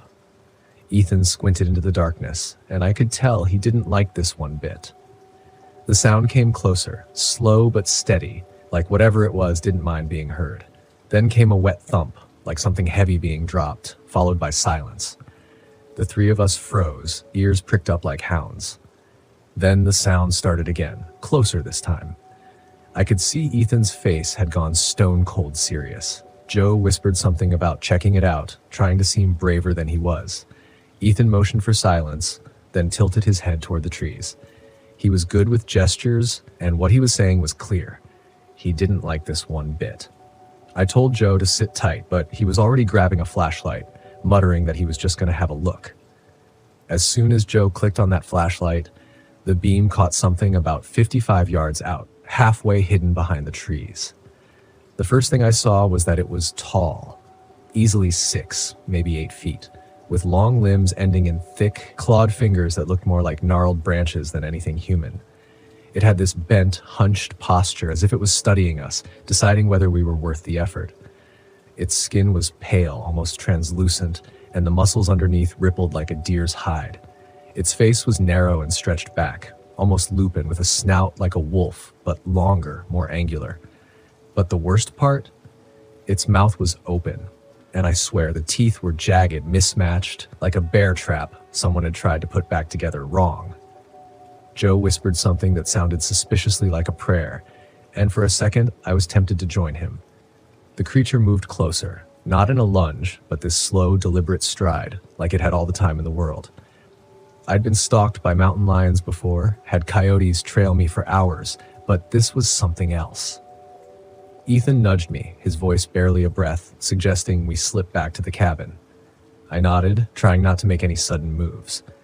Joe, on the other hand, looked like he was about to bolt, his hand clamped around that flashlight like it was his lifeline. We edged backward, every muscle tense. But Joe slipped on a root. The creature's head whipped toward us, and it let out this dry, rasping sound, like sandpaper scraping against rock. Joe was back on his feet in a second, but that was all the invitation it needed. Ethan shouted for us to run, and we bolted. I didn't look back, just pumped my legs as fast as they'd go, hearing Joe's labored breathing right behind me. The thing gave chase, and it wasn't slow. I could hear it thrashing through the underbrush, getting closer with every step. The sound of branches snapping and something scraping over stones and dirt was deafening. I remember thinking we'd make it back to the cabin, that we'd slam the door and huddle inside until dawn. But then Joe stumbled. This time, he didn't get back up in time. Ethan and I turned just as it reached him. The thing's arm shot out, grabbing Joe by the shoulder and dragging him backward like he weighed nothing. Joe screamed. A sound that'll stick with me longer than I care to admit. Ethan wanted to go back for him. I could see it in his face, but the look in my eyes must have told him there was no point.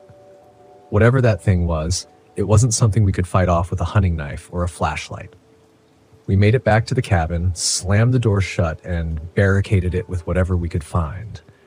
We huddled there in the dark, waiting, barely breathing. The sounds outside grew quiet, but every so often, I thought I could hear something scraping against the walls. Ethan whispered that it was just the wind, but we both knew better. At first light, we crept out. The forest looked different, like the trees were hiding something, like the ground itself had shifted. Joe's body wasn't where he'd been taken, but there was a trail of disturbed earth and bits of fabric. Following it felt like a death sentence. But we couldn't just leave him. Not without knowing what happened. The trail led us to a small clearing about a mile out, where the soil was darker, stained with something I didn't want to examine too closely. And there, scattered among the leaves, were bones. Not all of them Joe's either. Some looked older, gnawed down, and broken. Like whatever that thing was, it had been feeding out here for a long time. We didn't linger. We headed straight back to the ranger station, filed a report, and were met with a look that told us we wouldn't be taken seriously. They called it a bear attack in the paperwork, but neither of us believed that for a second. As for Joe, they found bits of his clothing and some bones, enough to confirm he was dead, but the rest was chalked up to scavengers. Ethan stopped coming out to the woods after that, and I don't blame him. Years later, I heard whispers from some of the older folks on the res about an old creature they'd warned people about. A mix between a man and a beast. Something that hunted in the quietest parts of the forest. They didn't give it a name. Just said it was something that didn't belong here. Something that waited. I don't go out there anymore either. And if you ever find yourself near the Boundary Waters, maybe think twice before wandering too far from camp. I wasn't supposed to be here, not really. Not in this forest. Not sitting in this RV, staring at the tall trees outside, wondering if this trip would be my last. Gifford Pinchot National Forest had been Karen's idea, years ago. She had this way of looking at the world, seeing the beauty in everything. She wanted to camp here, hike the trails, soak in the stillness of the ancient trees. I didn't get it then, too caught up in work, too busy to care. But now, it was all I had left. It had been a year since she died, and I still couldn't make sense of it. A car accident on a quiet street. Just like that, she was gone, and I was left stumbling through life, trying to figure out how to exist without her. This trip was my last attempt at finding something, anything that made sense.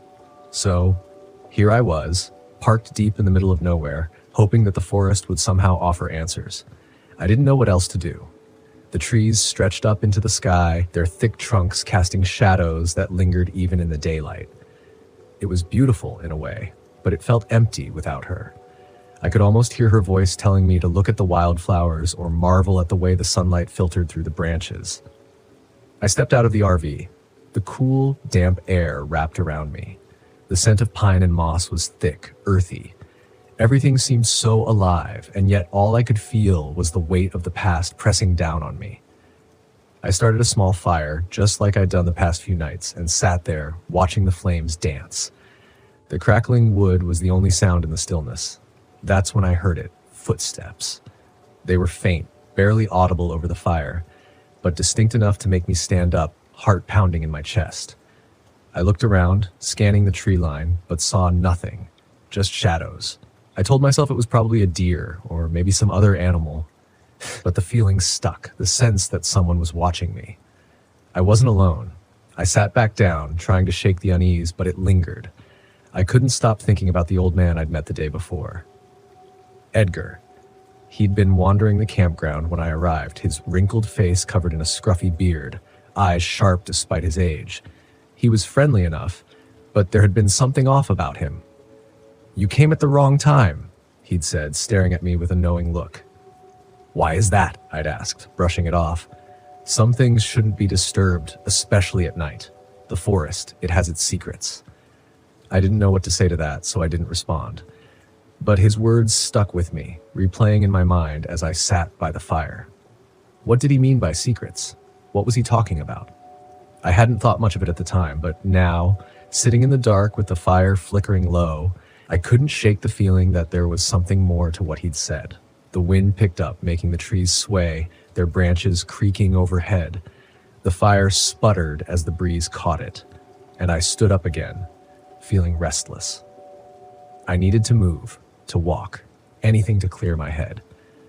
I grabbed my flashlight and headed into the forest, just far enough to feel like I was doing something. The beam of light cut through the darkness, illuminating the trunks of the trees, but casting long shadows everywhere else. My footsteps were the only sound now, crunching softly on the forest floor. I don't know how far I walked before I saw the first symbol. It was carved into the bark of a tree, a spiral-like shape that looked old, weathered by time. I crouched down, running my fingers over it. It was smooth, unnaturally so, like it had been carved recently. I stood up, shining the light around, and spotted more symbols carved into the trees at odd intervals, spirals, faces, shapes that made no sense. They all seemed to be pointing deeper into the forest, like a trail leading me somewhere. A chill ran down my spine. I turned back, trying to ignore the nagging curiosity that pulled at me. I wasn't here to chase after strange carvings. I was here to, well, I didn't know why I was here anymore, but this wasn't it. As I made my way back toward the RV, the air seemed heavier, colder. I couldn't hear the wind anymore, and the shadows seemed darker. The feeling that I was being watched returned, stronger this time, like someone or something was following me. My pulse quickened, and I picked up the pace, glancing over my shoulder every few steps. Nothing, just trees and shadows. When I reached the RV, I let out a breath I hadn't realized I was holding. The fire had gone out, leaving nothing but smoldering embers. I climbed inside, locked the door behind me, and sat on the edge of the bed, heart still racing. I was just tired. That's all it was. The grief, the isolation, it was messing with my head. I hadn't been sleeping well, and the loneliness had a way of playing tricks on the mind. At least that's what I told myself. The next morning, I met Leah. She was hiking near the campground, a pack slung over her shoulders, looking every bit the confident outdoorswoman. She was friendly, outgoing, and struck up a conversation with me as soon as we crossed paths. "You camping out here alone?" she asked, her voice light, casual. I nodded. "Yeah, needed some time away, I guess." "I get that," she said, smiling. "This place is something else. It's beautiful, but it can get a little weird at night, don't you think?" I paused, remembering the footsteps, the carvings, Edgar's warnings. "Weird?" I asked.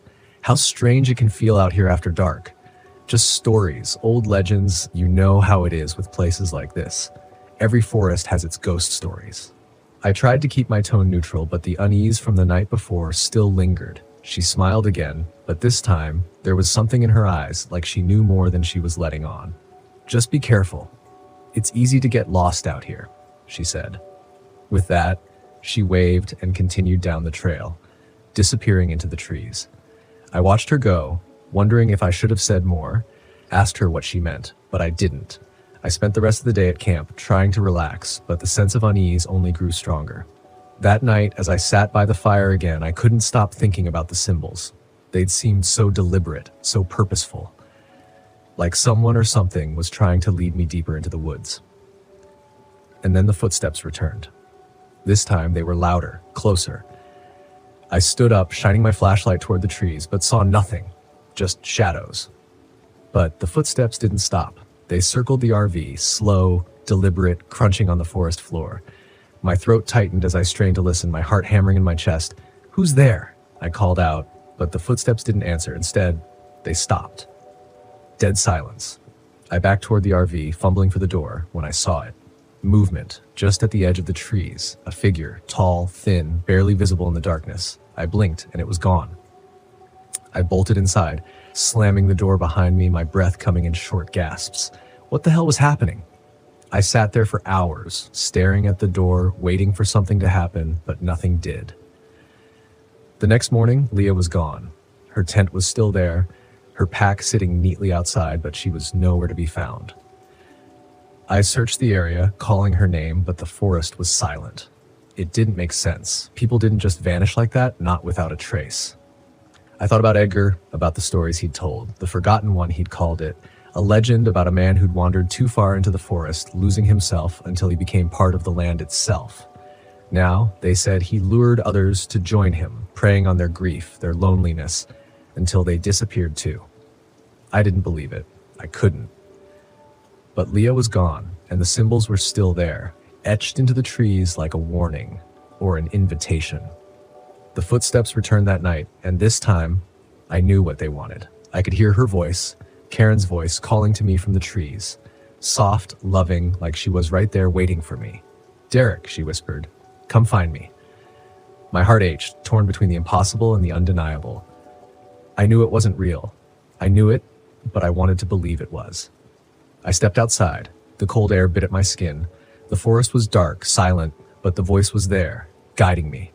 I walked toward the trees, my feet moving on their own, and drawn by the sound of her voice. "Derek," she called again. "Don't leave me." I stopped at the edge of the woods, staring into the darkness.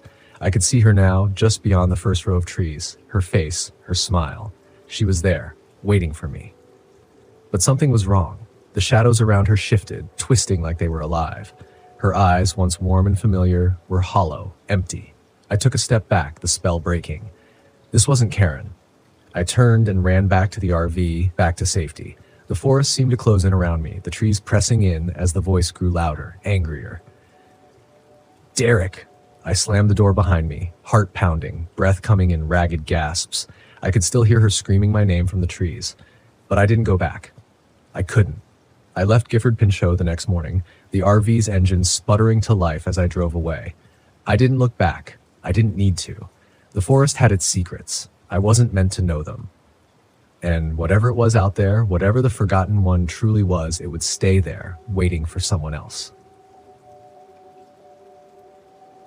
My name is Alaric Warren, and this all went down on September 15th, 2010. I had just turned 37, and I wanted to celebrate my birthday a little differently. Instead of hitting up the usual bars in town, I decided to take my newly acquired RV on its first real trip. I was living in Marquette, Michigan, a small city on the shores of Lake Superior, known for its natural beauty and endless outdoor activities. It was the perfect place to start an adventure. I invited my buddy, Jacob Nolan, to join me. We'd known each other since college, and he was always up for anything. We packed our gear, stocked the RV with food and beer, and headed out to the Hiawatha National Forest. It's a lesser-known spot compared to other touristy places, but it's got these secluded areas that are perfect for camping. We arrived at the campsite late in the afternoon. It was peaceful, no other campers in sight, just the rustling of leaves and the occasional chirping of birds. We set up our camp, lit a fire, and started grilling some burgers. The smell of the meat cooking, combined with the fresh forest air, was intoxicating. We cracked open a couple of beers and settled into our chairs, reminiscing about old times. "Remember that time we went to that party at Mallister's, and you ended up in the neighbor's pool?" Jacob laughed, taking a swig of his beer. "Yeah, man, that was wild. I still can't believe we didn't get arrested," I replied, chuckling. As the night wore on, the fire died down, and we decided to call it a night. We retreated into the RV where it was warm and cozy. I remember thinking how great it felt to be away from everything, disconnected from the world. Around midnight, I woke up to a strange noise outside. It wasn't loud, but it was persistent. It sounded almost like something scratching at the RV. At first, I thought it might be a raccoon or some other small animal, but the noise was too deliberate. I nudged Jacob awake. "Hey, you hear that?" I whispered. He groaned, rubbing his eyes. "Yeah, probably just a raccoon or something. Go back to sleep." But the noise didn't stop. It grew louder and more insistent. I decided to check it out. I grabbed a flashlight and slowly opened the door, stepping into the chilly night. The forest was eerily silent except for the sound of my own breathing. I scanned the area with the flashlight but didn't see anything unusual. Just as I was about to head back inside, I noticed something near the edge of our campsite, a dark shape moving slowly between the trees. "Jacob, come out here," I called, keeping my voice low. He stumbled out of the RV, still half asleep. "What is it?" "Look," I said, pointing towards the trees. The figure stopped moving. It stood there just beyond the reach of the flashlight's beam. We couldn't make out any details, but it was tall and oddly shaped, like it was hunched over. "Who's there?" Jacob called out, his voice a mix of curiosity and irritation. There was no response, just the rustling of leaves. Suddenly, the figure bolted, disappearing into the forest. We looked at each other, bewildered. "What the hell was that?" Jacob asked. "I have no idea," I replied, "but I'm not going back to sleep until we figure it out."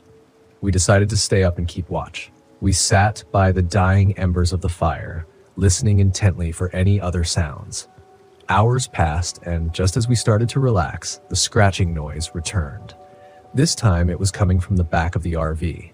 We jumped up and rushed to the rear, but again there was nothing there.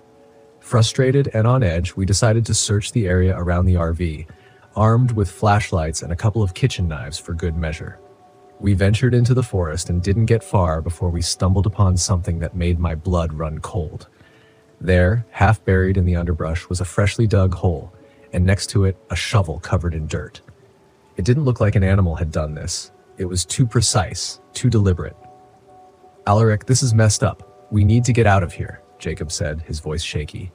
"I agree. Let's pack up and leave," I replied, my heart pounding. We hurried back to the RV, but as we approached, we saw something that stopped us in our tracks. There were deep, claw-like marks running down the side of the RV. Whatever had made those marks had some serious strength. "Okay, screw this. We're leaving now," Jacob said, rushing to unlock the door. We jumped inside and fired up the engine. As we sped away, I kept glancing in the rearview mirror, half expecting to see that figure chasing after us. But there was nothing, just a dark, empty road behind us. We didn't stop until we reached a small town about 20 miles away. We found a diner that was open 24 hours and decided to grab some coffee and figure out what to do next. As we sat in the booth, the reality of what had happened started to sink in. "What do you think that was?" Jacob asked, his hands wrapped around his coffee mug. "I don't know, man. It wasn't human, that's for sure. But I've never heard of any animal that could do something like that," I replied. We spent the rest of the night talking and trying to make sense of it all. But no matter how we looked at it, it didn't add up. Eventually, we decided to head back to Marquette and report what had happened to the authorities. Maybe they'd have some answers. The next day, we went to the local police station and told them everything. The officer who took our statement looked skeptical, but he promised to send someone to check out the campsite. We never heard back from them, though it was like our story had just been filed away and forgotten. A few days later, I got a call from Jacob. He sounded shaken. "Alaric, you need to see this," he said. "Turn on the news." I switched on the TV, and there it was. A report about a missing hiker found dead in the Hiawatha National Forest. The details were gruesome. The body had been discovered near a campsite, and the cause of death was unclear. But what stood out to me was the mention of deep claw-like marks on the victim's body. I felt the chill run down my spine. "Jacob, that could have been us?" I said. "I know," he replied. "We need to find out what's going on. We can't just let this go." We spent the next few weeks doing research, digging into local folklore and old newspaper articles. We found references to a creature that the local Native American tribes had spoken of, a beast that roamed the forests, hunting those who ventured too far into its territory. They called it Gnarl. The more we read, the more convinced we became that Gnarl was real. But there were no concrete sightings, no definitive proof, just stories and legends passed down through generations. One night, Jacob and I were at my place, poring over maps and documents when we heard a knock at the door. I opened it to find a middle-aged man with a weathered face standing on my porch. "Are you Alaric Warren?" he asked. "Yeah, that's me. Who are you?" I replied. "My name's Daniel. I heard about what happened to you guys in the forest." "I've seen Gnarl too," he said, his voice steady. We invited him in, eager to hear what he had to say. Daniel told us about his own encounter with Gnarl years ago. He had been hunting with his brother when they came across the creature. It had killed his brother, and Daniel had barely escaped with his life. "I've been trying to track it ever since," he said, "but it's elusive. It doesn't leave much behind." We shared our story with him, and he nodded, understanding our fear and frustration. "I believe you," he said, "and I think we can find it together." The three of us formed an unlikely alliance, determined to uncover the truth. We made plans to return to the forest, this time better prepared. We brought cameras, recording equipment, and weapons just in case. We camped in the same spot where Jacob and I had our encounter, setting up a perimeter and keeping watch throughout the night. The forest was unnervingly quiet, and we couldn't shake the feeling that we were being watched. Around midnight, we heard the familiar scratching noise again. We grabbed our gear and moved toward the sound, hearts pounding. Just beyond the trees, we saw it. Gnarl, its hulking form barely visible in the moonlight. We tried to capture footage, but the creature moved too quickly, darting through the forest with unnatural speed. We chased it for what felt like hours, but it always stayed one step ahead. Eventually, we lost sight of it, and exhausted, we returned to the campsite. "We need a new plan," Daniel said, frustration evident in his voice. "It's too fast. We need to lure it in." Over the next few days, we devised a trap. We set up bait and positioned ourselves strategically around the campsite. As night fell, we waited in intense silence, hoping our plan would work. Sure enough, just past midnight, we heard the scratching again. This time, we stayed put, waiting for Gnarl to take the bait. It emerged from the shadows, cautiously approaching the bait we had laid out. I held my breath, watching as the creature came closer. It was bigger than I remembered, its eyes glinting in the darkness. Just as it reached the bait, we sprang into action, shining bright lights on it and attempting to capture it on camera. Gnarl let out a guttural snarl and lunged at us, moving with terrifying speed. We barely managed to dodge its attack, and in the chaos, Jacob was knocked to the ground. The creature loomed over him, its claws poised to strike. Without thinking, I grabbed a nearby branch and swung it at Gnarl, hitting it with all my strength. It snarled and turned on me, its eyes filled with rage. I braced myself for the attack, but Daniel fired a shot, hitting the creature in the shoulder. Gnarl roared in pain and retreated into the forest, disappearing into the darkness. We helped Jacob to his feet, Tutek's head, relieved that we had survived the encounter. We packed up and left the forest, knowing we had come too close to death. We didn't get the definitive proof we were looking for, but we had enough footage and evidence to know that Gnarl was real. Back in Marquette, we shared our story with the local authorities and media. Some people believed us, while others dismissed our claims as a hoax. But we knew the truth, and we warned everyone to stay away from that part of the forest. Jacob and I went back to our regular lives, forever changed by our experience. We stayed in touch with Daniel, who continued his quest to track and study Gnarl. We knew we had been lucky to survive, and we didn't want to push our luck any further. Years passed, and the memory of that night slowly faded, but I could never forget the feeling of being hunted. The fear that gnawed at me. And every time I heard a scratching noise in the dead of night, I couldn't help but wonder if Gnarl was still out there, lurking in the shadows, waiting for its next prey. And that's the story, man. It's been years since then, but every now and then I still think about it. I still dream about it. You know, it's like something out of a nightmare, but it happened. It's real. So if you ever decide to go camping in the Hiawatha National Forest, be careful. You never know what's out there. My name is Lyra Scott. I was 18 years old when it happened. I'd been living out of my RV for the past 8 months, traveling across the country, writing about forgotten places and hidden gems. It was supposed to be an escape from my ex-wife, from my old life, from the custody battle I knew I was never going to win. This happened in Little Talbot Island, Florida. I picked the spot because it was quiet, off the beaten path, and beautiful in a way that most beaches weren't. No high-rises, no tourists, just rolling dunes, thick patches of forest, and the endless stretch of the Atlantic. Perfect for the kind of travel blog post I was planning. I pulled into the campsite late in the afternoon. The sun was low, casting long shadows across the sand. The ranger at the entrance had given me a strange look when I told him I was camping alone. "Storm's coming in," he said, eyeing the darkening sky. "Might want to stay closer to town." I shrugged it off. A little bad weather didn't scare me. I'd been through worse. I parked the RV in a secluded spot near the dunes, set up my gear, and spent the evening taking photos.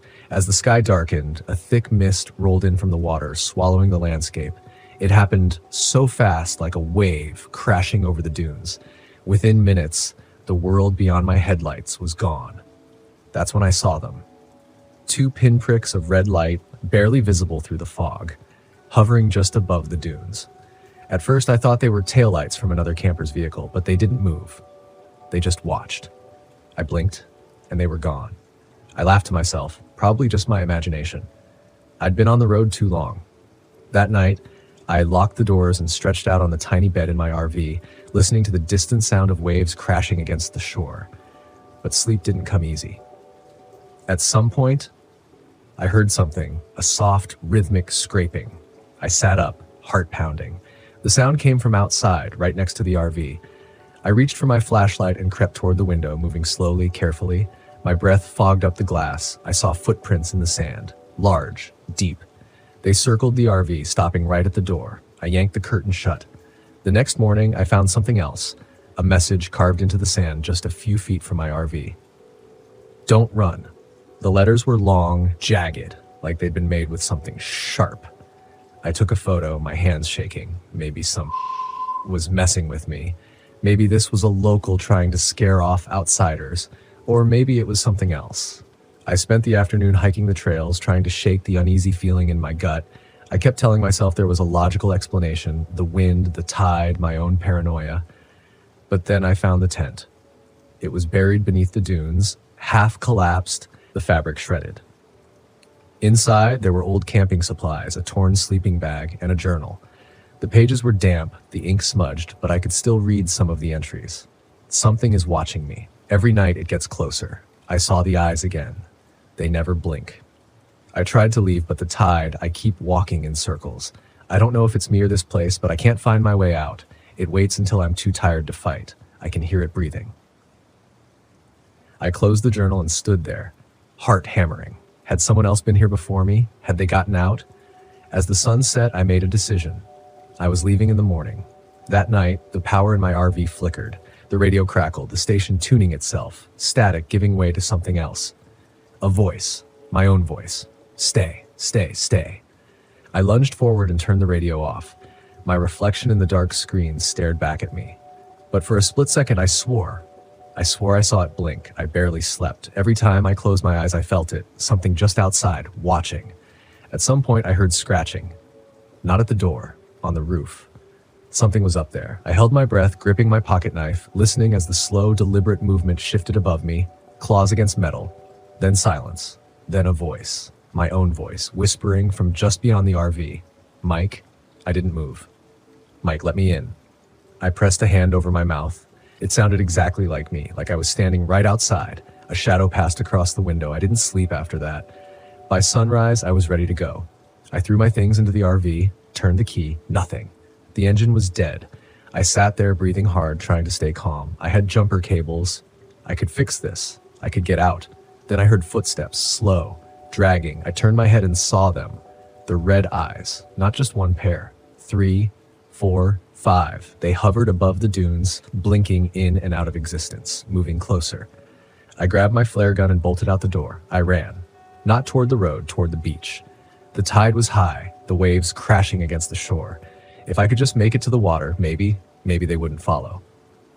Behind me, the footsteps grew faster. I turned, raised the flare gun, and fired. The light illuminated the dunes for just a moment.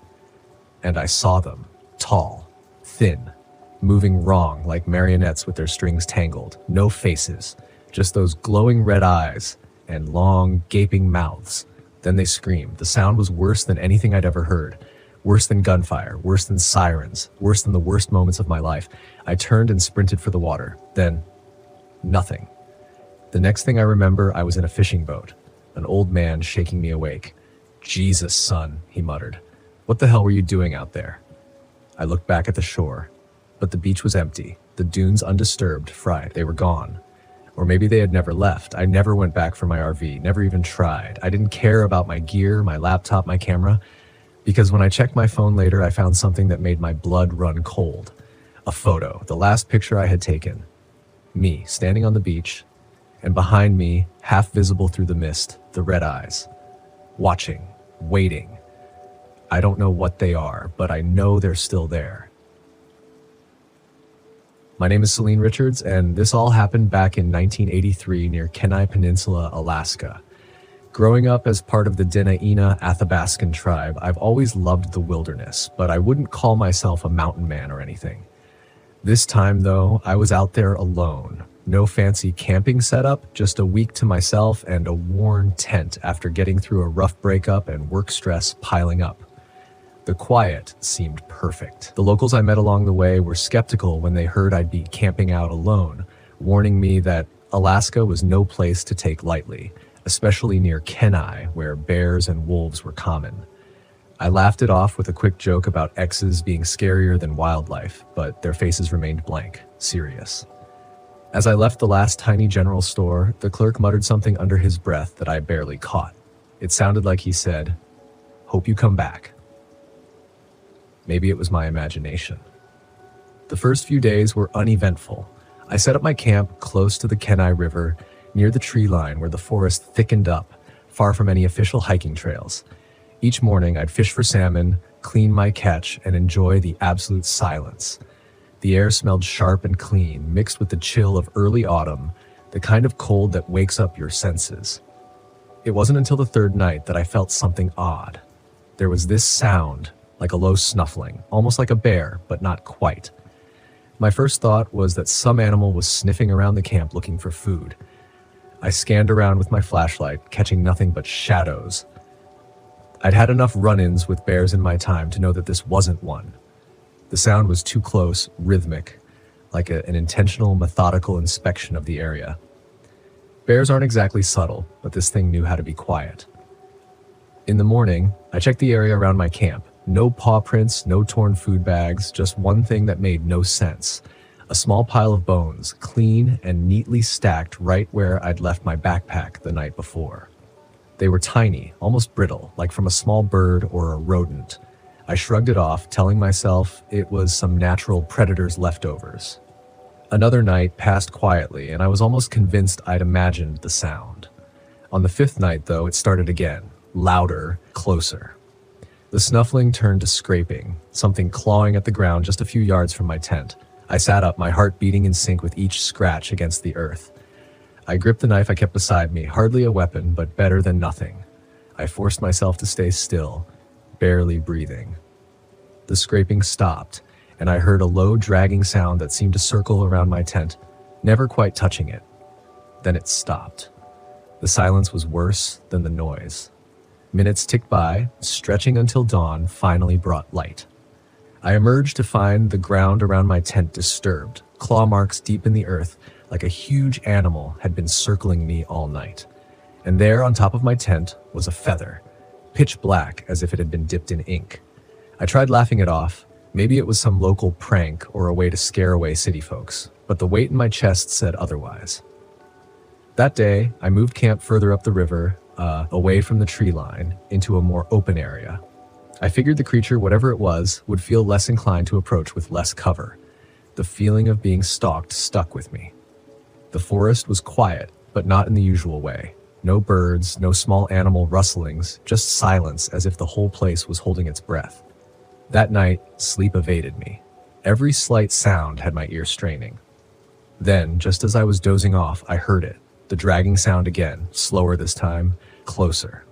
I sat up, my knife ready in one hand, but then, out of the blue, there was a snap, loud enough to make me jump. I peeked out of the tent to see a massive shape, a form half-shadowed, tall, with hunched shoulders and arms too long, like a distorted version of a bear, but wrong. Its arms dragged across the ground, claws scratching the dirt with every movement. And then I saw it turn. Its face was like a fox, elongated, too thin but warped. Its mouth stretched wider than any animal should. Its limbs moved unnaturally, dragging, almost reluctantly. I ducked back into the tent, my heart hammering. It was no animal I'd ever seen, not even close. Part of me wanted to get up and run, but every survival instinct screamed at me to stay put. Hours passed, each one longer than the last. I stayed still until the first hint of dawn when I finally dared to move. The creature was gone, but my camp was torn up. I found paw prints, if you could even call them that, all around, and another feather, half crushed into the dirt. On the sixth day, the plan was simple. Hike back as fast as I could, back toward the tiny town where I'd last seen people. The weight of the wilderness seemed to press in on me with each step. I expected to hear that dragging sound, see those twisted limbs behind me.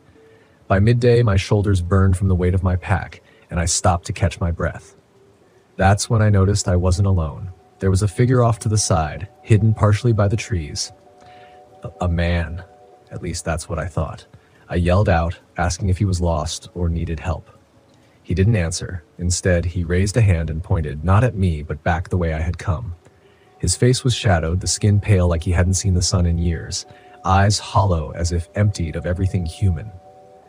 My instincts kicked in, and I decided to go the opposite direction of where he pointed.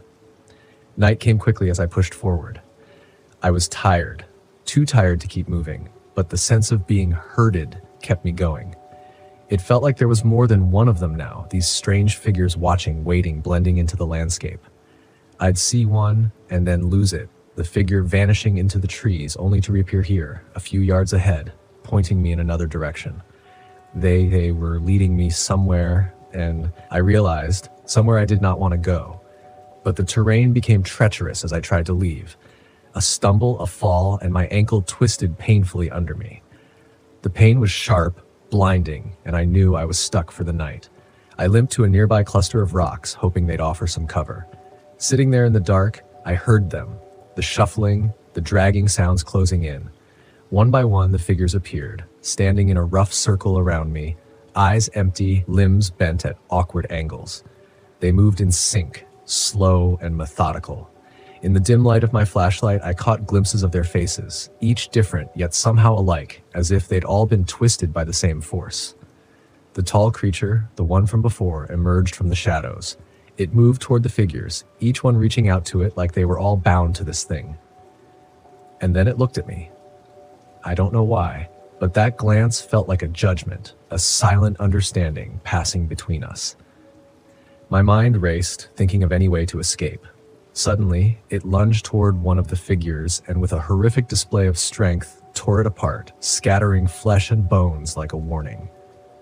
The others turned, following its lead. I don't know how, but the sight of that violence gave me the adrenaline I needed.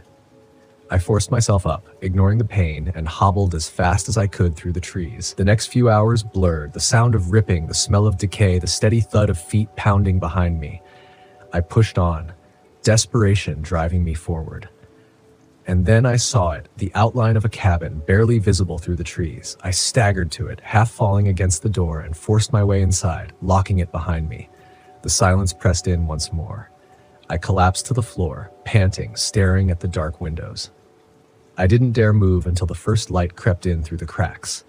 By then, the sounds had stopped. I stumbled out of the cabin, following the nearest trail back to the town. Later, I learned the cabin had belonged to a trapper who'd vanished years ago. The locals only spoke of him in hushed tones, saying he was taken by a creature known to stalk those woods, something older than any bear or wolf. They called it the Gatherer, a name passed down from the old stories meant to warn people off. I'll tell you this much. Those figures, whatever they were, had been human once, and the Gatherer had made them into something else entirely. Something bound to its will, lurking for anyone foolish enough to step into its territory.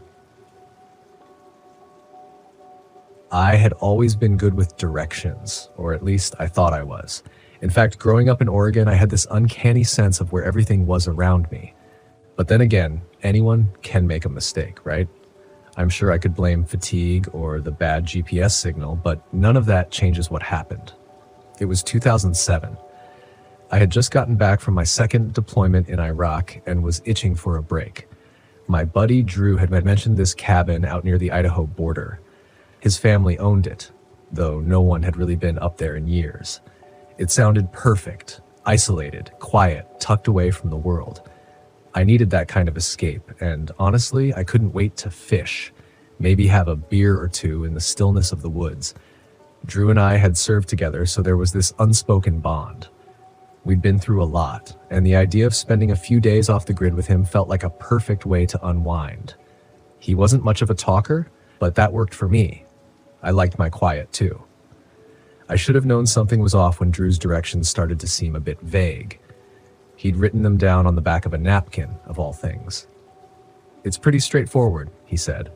"You follow the logging road for about 10 miles, make a left at the old hunting shack, and then take the next fork. Shouldn't be more than a couple of hours."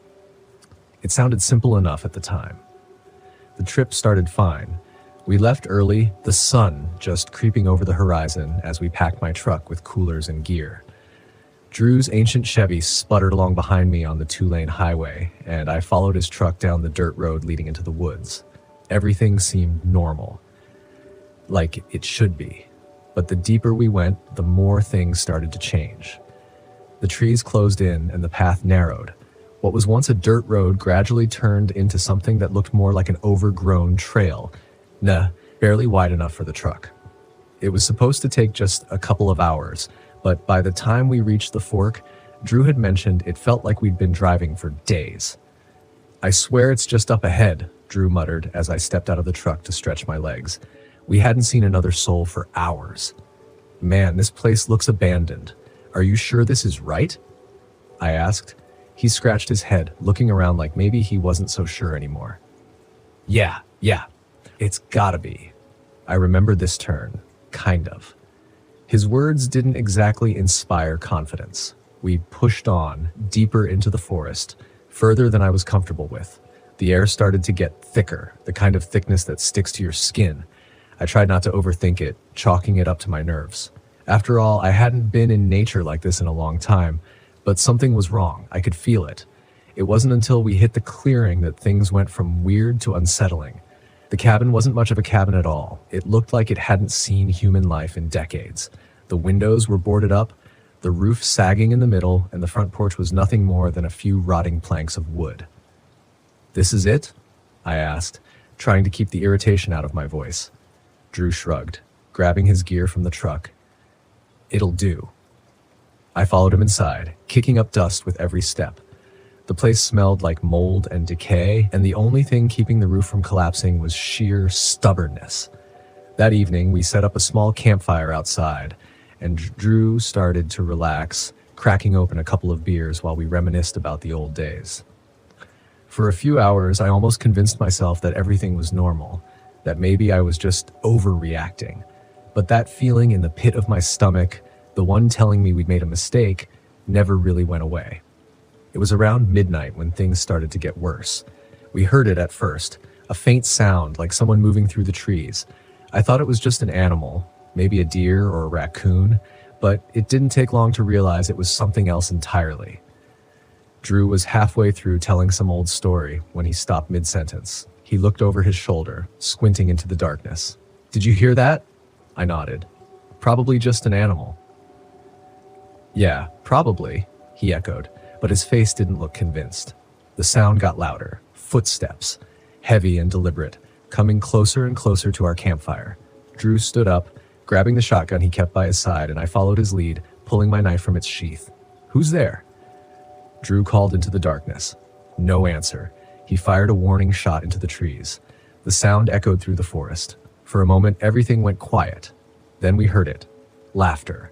Low, guttural laughter, like it was coming from all around us. Panic started to creep in.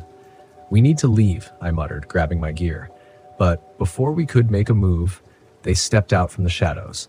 There were 3 of them, barely human, filthy, covered in dirt and grime. Their faces were twisted in unnatural ways, like they'd been living out here for years, far away from civilization. One of them was missing an arm, but that didn't seem to slow him down. Drew raised his shotgun again, but before he could pull the trigger, they rushed us. It happened so fast, I barely had time to react. One of them tackled Drew to the ground, wrestling the shotgun from his grip and turning it on him. The blast echoed through the night, and just like that, Drew was gone. I ran. I didn't even think about it. I just ran. The forest felt like it was closing in on me, the branches tearing at my clothes as I stumbled through the underbrush. I could hear them behind me, their footsteps quick and erratic.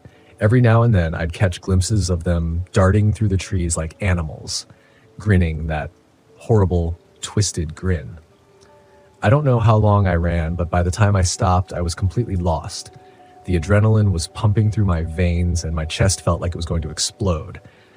I could still hear them somewhere in the distance, laughing. I knew I couldn't outrun them forever, so I did the only thing I could think of. I climbed a tree. It wasn't the smartest plan, but at that point, I didn't have many options. I found a thick branch and pulled myself up, trying to stay as quiet as possible. For what felt like hours, I sat there, holding my breath, waiting for them to find me. But they never did. They passed by underneath me, still laughing and mumbling to each other in some garbled language I couldn't understand.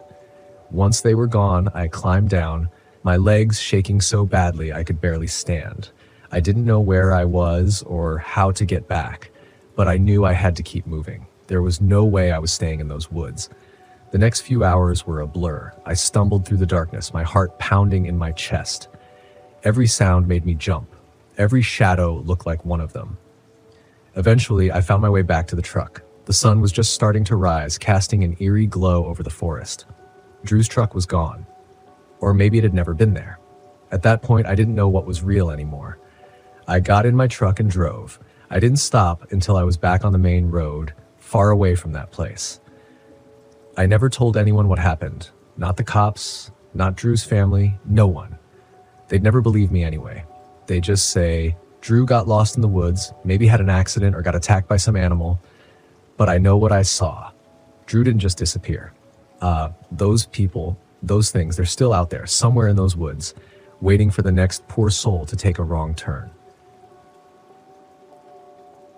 My name is Meliora Richards, and this happened to me on May 23rd, 2018. I'm going to tell you about the time I went camping alone in my RV and came back with a story, the story that still makes my hands shake when I talk about it. It was supposed to be a week of solitude, just me on the open road, ending up in a little-known stretch of the White Mountains in New Hampshire. I had recently retired from teaching high school history in Manchester and was looking forward to spending time on my own away from the noise. The drive up was uneventful. The RV hummed along the highway and I lost myself in a playlist of classic rock and the scenic views of springtime New England. I planned to camp out in a secluded spot I had found years ago, a little clearing near a lake that hardly showed up on maps. The first day was exactly what I hoped for. I fished, read a bit of Hemingway, and managed to cook a decent meal over the fire. The air was crisp, and the sky at night was a blanket of stars. I remember thinking how peaceful it was, far from the constant buzz of city life. But things changed on the second night. I had turned in early. The darkness was complete outside, except for the dim glow of the campfire embers. Sometime after midnight, I was jerked awake by the sound of scratching. It was subtle, rhythmic, like something clawing gently at the side of the RV. I figured it was probably an animal, maybe a raccoon, curious about my presence. I shouted, "Scram!" hoping to scare it off, but the scratching paused only for a moment before resuming, this time louder and more insistent. I got out of bed, grabbed my flashlight, and cautiously peeked out the window. The beam cut through the darkness, revealing nothing but the trees and underbrush. The scratching stopped, and thinking the animal had taken off, I tried to go back to sleep. But just as I was dozing off, a loud thud against the side of the RV jolted me upright. This was no raccoon. The next morning, I inspected the RV and found deep gouges in the metal siding. Unease settled in the pit of my stomach, but I chalked it up to perhaps a deer or some other large animal and decided to spend one more night before cutting my trip short. That day, I kept to the RV, reading and occasionally scanning the tree line with binoculars, but I saw nothing out of the ordinary. As dusk approached, I locked up the RV, a precaution that now seemed necessary. I tried to settle in for the night, but every little sound from outside seemed amplified. The breaking point came when I heard footsteps, definite, heavy footsteps, circling the RV. I stayed very still, listening as they moved deliberately and slowly. Then, as suddenly as they began, they stopped. I didn't sleep a wink that night, and at the first light of dawn, I decided to get the hell out of there. I started up the RV, not bothering to make coffee or breakfast, and was about to leave when I thought I saw something move at the edge of the clearing. I grabbed my binoculars and scanned the area. That's when I saw it. It stood on two legs, was covered in thick matted fur, and its eyes were the worst part. They were too intelligent, too knowing. It just stared at me, and I swear it grinned. I don't know what it was, but the look in its eyes told me I wasn't welcome. I drove nonstop until I reached home, shaken. When I told my story, most people chuckled. A few seemed concerned, but most just shrugged it off as an encounter with a bear or some other wildlife. But it wasn't any animal I knew. Months passed, but the incident stayed with me. I began researching local legends and animal sightings in the area. That's when I stumbled across an old logging myth about a creature they called stockwood. The descriptions matched perfectly with what I saw. It was said to be a protector of the forest, hostile to those it perceived as threats. I've never gone back to that part of the White Mountains, and I doubt I ever will. What I saw was real, and whatever stockwood is, it's still out there. And that's fine by me. I've learned that some places you're just not meant to visit twice. My name is Silas Stevens. I was 44 years old when this happened. I should have never gone into that swamp. It was supposed to be a fresh start. Just Michelle and me. One last chance to fix our broken marriage. She thought if we got away from everything, my drinking, the fights, the memories of that firehouse call that still kept me up at night, we'd remember what we used to be. Travis, my old friend, suggested Big Cypress. It's quiet, off the grid, he said. No distractions, just you, the wife, and nature. I'll even come along for moral support. I should have said no. We picked up Caleb on the road. He was 19, scrawny, nervous. He had that jittery look kids get when they've been running from something. Said he was escaping an abusive stepfather. He had a black eye, so I believed him. Michelle thought we should help. Travis didn't care either way. We set up deep in the preserve, miles from the nearest ranger station.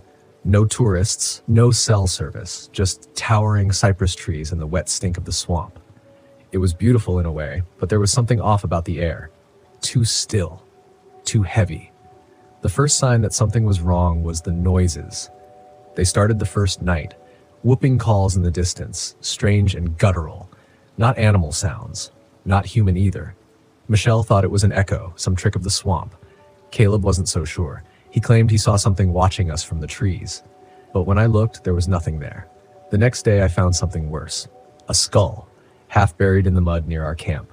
Not an animal's, human.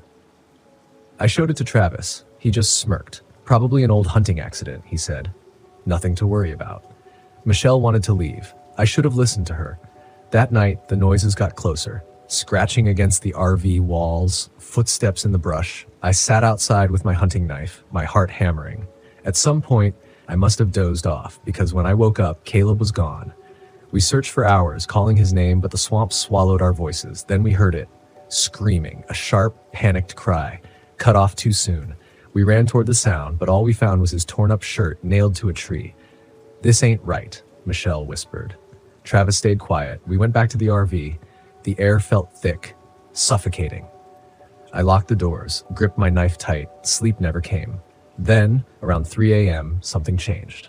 One moment I was lying there, staring at the ceiling. The next, I was awake, but not in bed. I was tied to a tree. Thick, coarse rope bit into my wrists. My head pounded. I could hear the wet, slapping sounds of something moving in the dark. And then, Travis, standing there, grinning. Sorry, buddy, he said. We're all just trying to survive. A shadow moved behind him. A figure stepped forward, tall, gaunt, its face hidden behind a mask of human bone. More of them emerged from the dark, filthy and wild, their bodies scarred, some missing fingers or ears. Cannibals. I thrashed against the ropes, but they were too tight. "Where's Michelle?" I rasped. Travis just chuckled. "She's with them now. They like the women fresh." Rage burned in my chest. "You son of a..." He crouched in front of me, tilting his head. "Listen, Silas, these people, they've been here for centuries. They own this swamp, and they don't let outsiders leave." A scream pierced the night. "Michelle?" I saw red. I tore at the ropes until my wrists bled. The cannibals laughed, clicking their teeth together like a sick kind of applause. Then one of them got too close. I lunged, biting down on his ear. He shrieked, recoiling. And in that moment of chaos, I twisted my body, snapping the branch I was tied to. I didn't hesitate. I grabbed a rusted machete from the nearest cannibal's belt and swung. The blade bit deep into his neck. Blood sprayed warm against my face. The others howled, lunging for me, but I was already running. I tore through the swamp, my breath ragged, my legs burning, but I didn't stop. I followed the screams. I followed her. Then I saw it. A clearing, lit by torches, wooden cages stacked like livestock pens, blood-stained bones littering the ground, and Michelle, bound, shaking, her face streaked with tears. A man stood over her, taller than the rest, the leader. His skin was covered in swirling scars. In one hand he held a jagged knife. "Stop," I bellowed. He turned, lips curling into something too wide to be a smile. Then Travis stepped out of the shadows. "I told you," he said. "They don't let outsiders leave." Something in me snapped. I charged, swinging the machete. I caught Travis in the side. He went down, screaming. Michelle kicked the leader in the gut, scrambling away just as I lunged, the blade buried into his chest. And he laughed, actually laughed, before crumpling. The others hesitated. Their leader was dead. They didn't know what to do. We ran. I grabbed Michelle's hand, dragging her through the swamp. We found Caleb, locked in a cage, bloody but alive. The cultists came after us, screeching in fury. We ran until we reached the river, where a half-rotted canoe lay half-sunk in the reeds. We pushed off, paddling with raw, shaking hands. Behind us, figures stood at the tree line, watching. Not chasing, just watching. By the time we reached the ranger station, I collapsed from blood loss. I woke up in a hospital. The police found nothing. No camp, no bodies, just our burned-out RV. Travis's body was never recovered. Caleb disappeared from the hospital 2 days later. Weeks later, Michelle and I tried to move on. Then I got a text, an unknown number. We never forget our own. I thought the desert would heal me. Red Rock Canyon was supposed to be a place to clear my head, to sit in silence and let the vast empty land take away the chaos of the last few months. I'd lost everything, my wife, my job, and I needed something, anything, to remind me there was still some peace left in the world. Instead, it felt like I'd driven into a nightmare. I parked the RV at the far end of the campground, as far away from the few other campers as I could get. I wanted solitude, to think, or maybe to stop thinking. I wasn't sure. The sun was setting as I stepped out, casting a deep orange glow across the red sandstone cliffs. It was beautiful, the kind of beauty that made you feel small, like the world was too big for you to matter. Maybe that's what I needed. I'd been driving for hours, with only the occasional crackle of the radio for company. The RV was old, creaking and groaning as I navigated the winding roads into the canyon. It had seen better days, much like me. As I stretched, a low rumble came from under the hood. "Great," I muttered, giving the RV a half-hearted kick. The engine had been acting up for days, but I figured I could deal with it later. I wasn't here for that. I was here to get away, to let the emptiness of the desert swallow me whole. That night, after I'd settled in, I sat outside the RV, staring up at the stars. Out here, away from the city, the sky was incredible, clear, endless. But as the stars twinkled overhead, I noticed something strange. At first, I thought they were planes, blinking in and out far above the canyon, but then they moved too fast, too erratically. I leaned forward, squinting. There were 3 of them, glowing faintly blue, darting through the sky in impossible patterns. They weren't planes. I wasn't sure what they were. I stood up, straining my neck to follow their path as they circled overhead. They blinked off one by one, and the desert was silent again. Just stars, I told myself. even though I knew it wasn't true. The next morning, I woke up to find the RV's battery almost dead. My phone, which I'd left charging overnight, hadn't gained a single bar. I tried turning the engine over, but all I got was a dull click. My chest tightened. Being stranded in the middle of the desert wasn't part of the plan. I had enough food and water for a few days, sure, but the isolation was starting to feel less like a retreat and more like a trap. Milo's RV was parked a few spots down, his beat-up RV sitting in the shade of a large rock formation. He waved me over as I stepped out of mine, a wide grin on his sunburnt face. "Morning," he called. "Beautiful day, huh?" I forced a smile. "Yeah, sure. Hey, you wouldn't happen to have jumper cables, would you?" Milo scratched his scruffy chin, then shook his head. "Sorry, friend, but I can give you a ride into town later if you need help. It's not too far." I thanked him, but something about Milo unsettled me. Maybe it was how relaxed he seemed, like this place wasn't bothering him at all. As I stood there, he tilted his head toward the canyon walls. "You see the lights last night?" he asked. I froze. "Yeah, what were they?" He shrugged, like it was nothing. "Oh, those things. People talk about them all the time. Could be military, could be something else. No one really knows, but they've been around as long as I've been camping out here." I laughed nervously. "Something else, huh?" Milo smiled, but it didn't reach his eyes. "People say they're not from this world. I don't know about that, but sometimes they follow you. Just don't go too far out at night, and you'll be fine." I forced another laugh, but my stomach churned. Milo's tone was too casual, too accepting. I thanked him again and went back to my RV, trying to shake off the feeling that I was missing something important. The day dragged on, the heat baking the ground beneath my feet. I spent the afternoon hiking a short trail near the campground, trying to clear my head, but the vast emptiness only made me feel more alone. I kept thinking about the lights, about how they'd moved, how they seemed to watch me. That night, they returned. I was sitting outside again, nursing a warm beer and staring at the sky when I saw them, 3 faint blue lights hovering over the canyon. This time, they were closer, too close. They flickered almost playfully, darting back and forth like they were searching for something. I stood up, my heart pounding. It didn't make sense. Nothing about this place made sense. I backed toward the RV, never taking my eyes off the lights, but as I reached for the door, the lights blinked out, gone, just like that. A cold breeze swept through the canyon, and I shivered. It was too quiet. No wind, no insects, nothing. Just the dead, suffocating silence of the desert.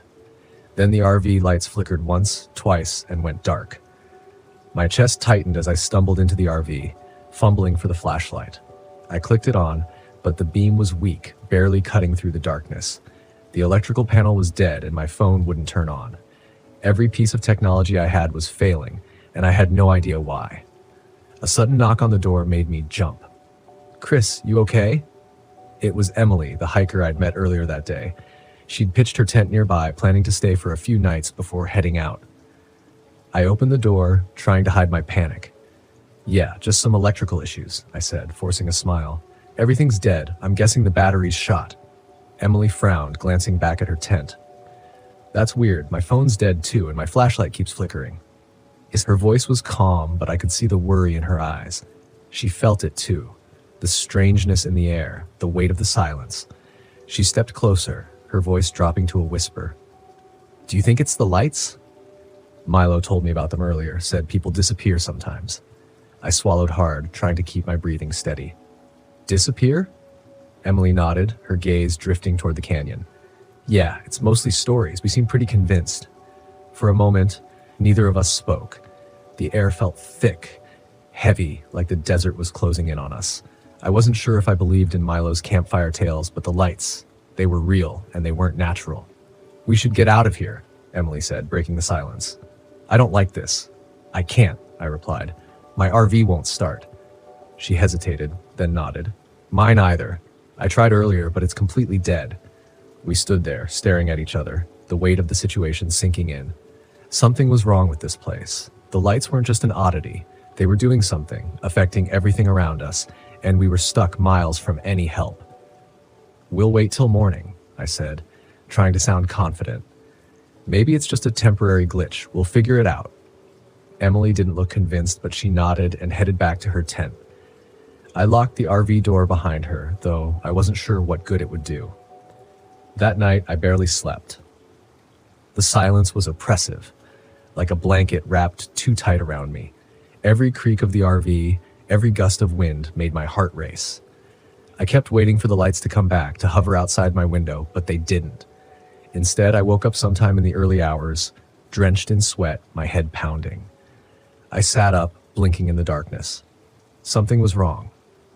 I glanced at my watch. It was 4 a.m., but that didn't make sense. I'd checked the time just moments ago, and it had been midnight. Where had the hours gone? I stumbled outside, feeling disoriented. The air was cooler now, the desert's chill settling in. The stars were out, but there was no sign of the lights. My mind was foggy, like I'd been dreaming. But the dust on my boots told me I'd been walking. But where? And why? Panic surged through me. I couldn't remember. Hours were missing, and I had no idea what had happened. The lights were playing with us, toying with our sense of reality. I ran toward Emily's tent, calling her name, but when I got there, she was gone. Her tent was empty, her pack still there, but she was nowhere to be found. "Emily," I shouted, my voice echoing off the canyon walls. Nothing. The only sound was the wind. I backed away, my heart hammering in my chest. This wasn't real. It couldn't be. But the lights, the missing time, it all pointed to one terrifying conclusion. We weren't alone. I sprinted back to my RV, slamming the door behind me, and tried the engine again. To my shock, it roared to life. The headlights flickered on, and I didn't hesitate. I jammed the gear shift into drive and tore out of the campsite, gravel kicking up behind me as I sped down the winding canyon road. I glanced in the rearview mirror for just a second. I saw them, the blue lights hovering in the distance, watching me leave. I didn't stop driving until I hit the outskirts of Las Vegas. The neon lights of the city felt like a lifeline. But even then, as I pulled into a gas station, my hands shaking, I couldn't shake the feeling that the lights were still out there, waiting, and I wasn't sure if I'd really escaped at all. I thought the desert would heal me. Red Rock Canyon was supposed to be a place to clear my head, to sit in silence and let the vast, empty land take away the chaos of the last few months. I'd lost everything, my wife, my job, and I needed something, anything, to remind me there was still some peace left in the world. Instead, it felt like I'd driven into a nightmare. I parked the RV at the far end of the campground, as far away from the few other campers as I could get. I wanted solitude, to think, or maybe to stop thinking. I wasn't sure. The sun was setting as I stepped out, casting a deep orange glow across the red sandstone cliffs. It was beautiful, the kind of beauty that made you feel small, like the world was too big for you to matter. Maybe that's what I needed. I'd been driving for hours, with only the occasional crackle of the radio for company. The RV was old, creaking and groaning as I navigated the winding roads into the canyon. It had seen better days, much like me. As I stretched, a low rumble came from under the hood. "Great," I muttered, giving the RV a half-hearted kick. The engine had been acting up for days, but I figured I could deal with it later. I wasn't here for that. I was here to get away, to let the emptiness of the desert swallow me whole. That night, after I'd settled in, I sat outside the RV, staring up at the stars. Out here, away from the city, the sky was incredible, clear, endless. But as the stars twinkled overhead, I noticed something strange. At first, I thought they were planes, blinking in and out far above the canyon. But then they moved too fast, too erratically. I leaned forward, squinting. There were 3 of them, glowing faintly blue, darting through the sky in impossible patterns. They weren't planes. I wasn't sure what they were. I stood up, straining my neck to follow their path as they circled overhead. They blinked off one by one, and the desert was silent again. Just stars, I told myself, even though I knew it wasn't true. The next morning, I woke up to find the RV's battery almost dead. My phone, which I'd left charging overnight, hadn't gained a single bar. I tried turning the engine over, but all I got was a dull click. My chest tightened. Being stranded in the middle of the desert wasn't part of the plan. I had enough food and water for a few days, sure, but the isolation was starting to feel less like a retreat and more like a trap. Milo's RV was parked a few spots down, his beat-up RV sitting in the shade of a large rock formation. He waved me over as I stepped out of mine, a wide grin on his sunburned face. "Morning," he called. Beautiful day, huh? I forced a smile. Yeah, sure. Hey, you wouldn't happen to have jumper cables, would you? Milo scratched his scruffy chin, then shook his head. Sorry, friend, but I can give you a ride into town later if you need help. It's not too far. I thanked him, but something about Milo unsettled me. Maybe it was how relaxed he seemed, like this place wasn't bothering him at all. As I stood there, he tilted his head toward the canyon walls. You see the lights last night? He asked. I froze. Yeah, what were they? He shrugged like it was nothing. Oh, those things. People talk about them all the time. Could be military, could be something else. No one really knows, but they've been around as long as I've been camping out here. I laughed nervously. Something else, huh? Milo smiled, but it didn't reach his eyes. People say they're not from this world. I don't know about that, but sometimes they follow you. Just don't go too far out at night, and you'll be fine. I forced another laugh, but my stomach churned. Milo's tone was too casual, too accepting. I thanked him again and went back to my RV, trying to shake off the feeling that I was missing something important. The day dragged on, the heat baking the ground beneath my feet. I spent the afternoon hiking a short trail near the campground, trying to clear my head, but the vast emptiness only made me feel more alone. I kept thinking about the lights, about how they'd moved, how they seemed to watch me. That night, they returned. I was sitting outside again, nursing a warm beer and staring at the sky when I saw them, 3 faint blue lights hovering over the canyon. This time they were closer, too close. They flickered almost playfully, darting back and forth like they were searching for something. I stood up, my heart pounding. It didn't make sense. Nothing about this place made sense. I backed toward the RV, never taking my eyes off the lights, but as I reached for the door, the lights blinked out. Gone. Just like that. A cold breeze swept through the canyon and I shivered. It was too quiet. No wind, no insects, nothing. Just the dead, suffocating silence of the desert. Then the RV lights flickered once, twice, and went dark. My chest tightened as I stumbled into the RV, fumbling for the flashlight. I clicked it on, but the beam was weak, barely cutting through the darkness. The electrical panel was dead and my phone wouldn't turn on. Every piece of technology I had was failing, and I had no idea why. A sudden knock on the door made me jump. Chris, you okay? It was Emily, the hiker I'd met earlier that day. She'd pitched her tent nearby, planning to stay for a few nights before heading out. I opened the door, trying to hide my panic. Yeah, just some electrical issues, I said, forcing a smile. Everything's dead. I'm guessing the battery's shot. Emily frowned, glancing back at her tent. That's weird. My phone's dead too, and my flashlight keeps flickering. Her voice was calm, but I could see the worry in her eyes. She felt it too, the strangeness in the air, the weight of the silence. She stepped closer, her voice dropping to a whisper. Do you think it's the lights?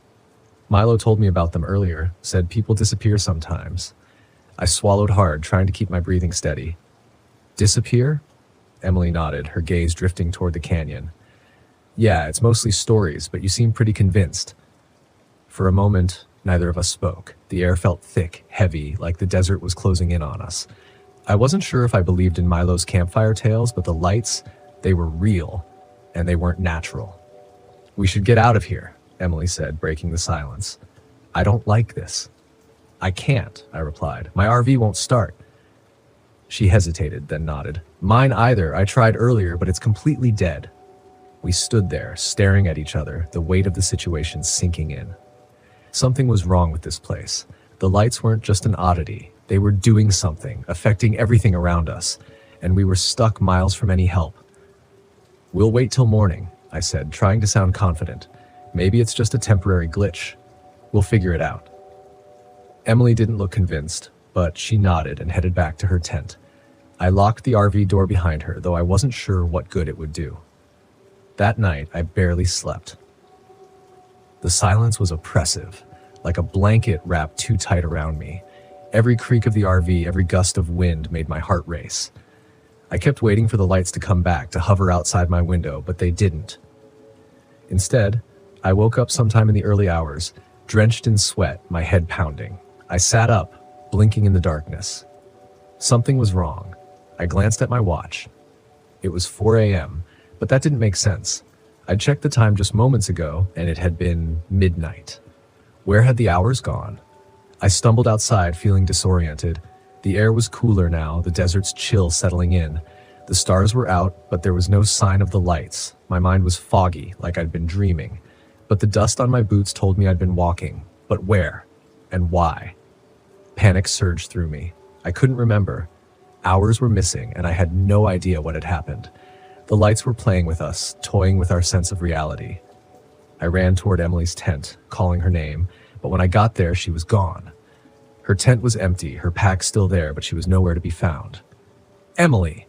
I shouted, my voice echoing off the canyon walls. Nothing. The only sound was the wind. I backed away, my heart hammering in my chest. This wasn't real. It couldn't be. But the lights, the missing time, it all pointed to one terrifying conclusion. We weren't alone. I sprinted back to my RV, slamming the door behind me, and tried the engine again. To my shock, it roared to life. The headlights flickered on, and I didn't hesitate. I jammed the gear shift into drive and tore out of the campsite, gravel kicking up behind me as I sped down the winding canyon road.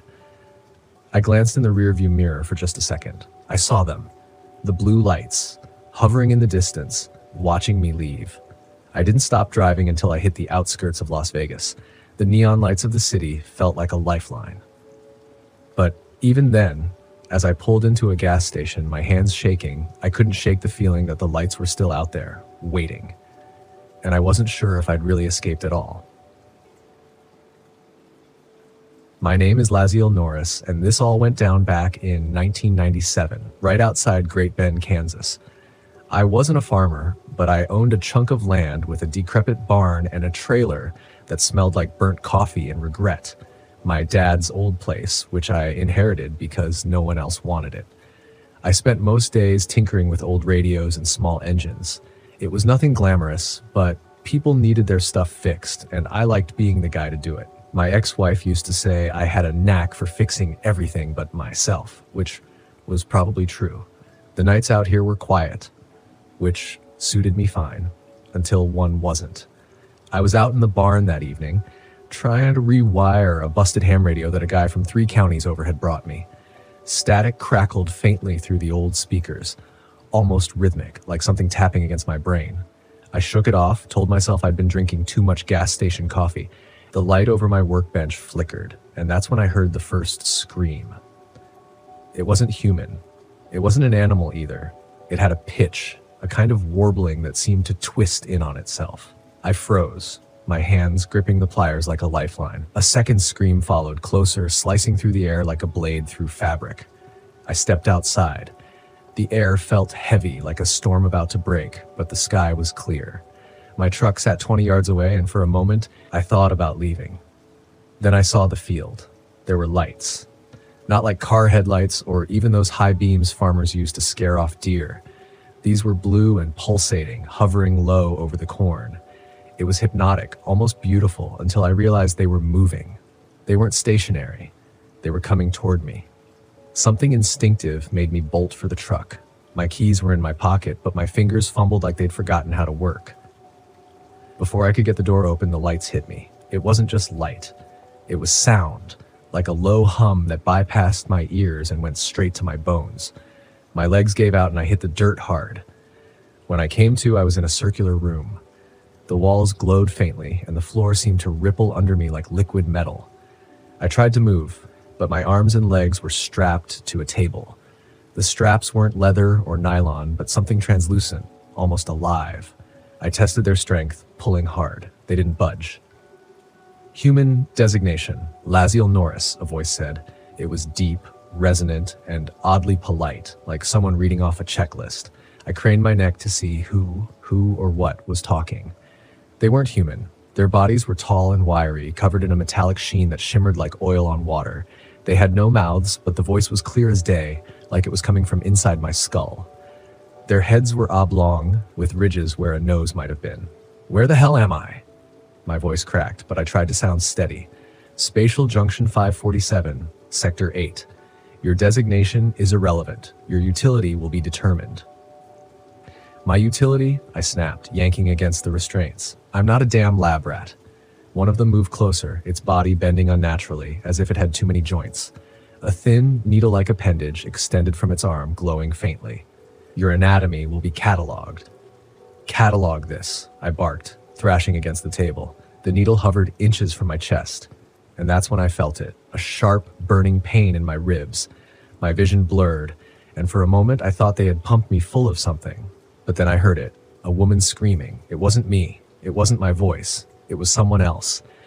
The sound was raw, agonized, echoing through the room. One of the creatures tilted its head, as if annoyed. Interference, it said. The walls shimmered, and a second later, a body slammed against them, a human body. A woman, mid-30s, dressed in what looked like a mechanic's uniform. She was bleeding from her temple, her eyes wide with terror.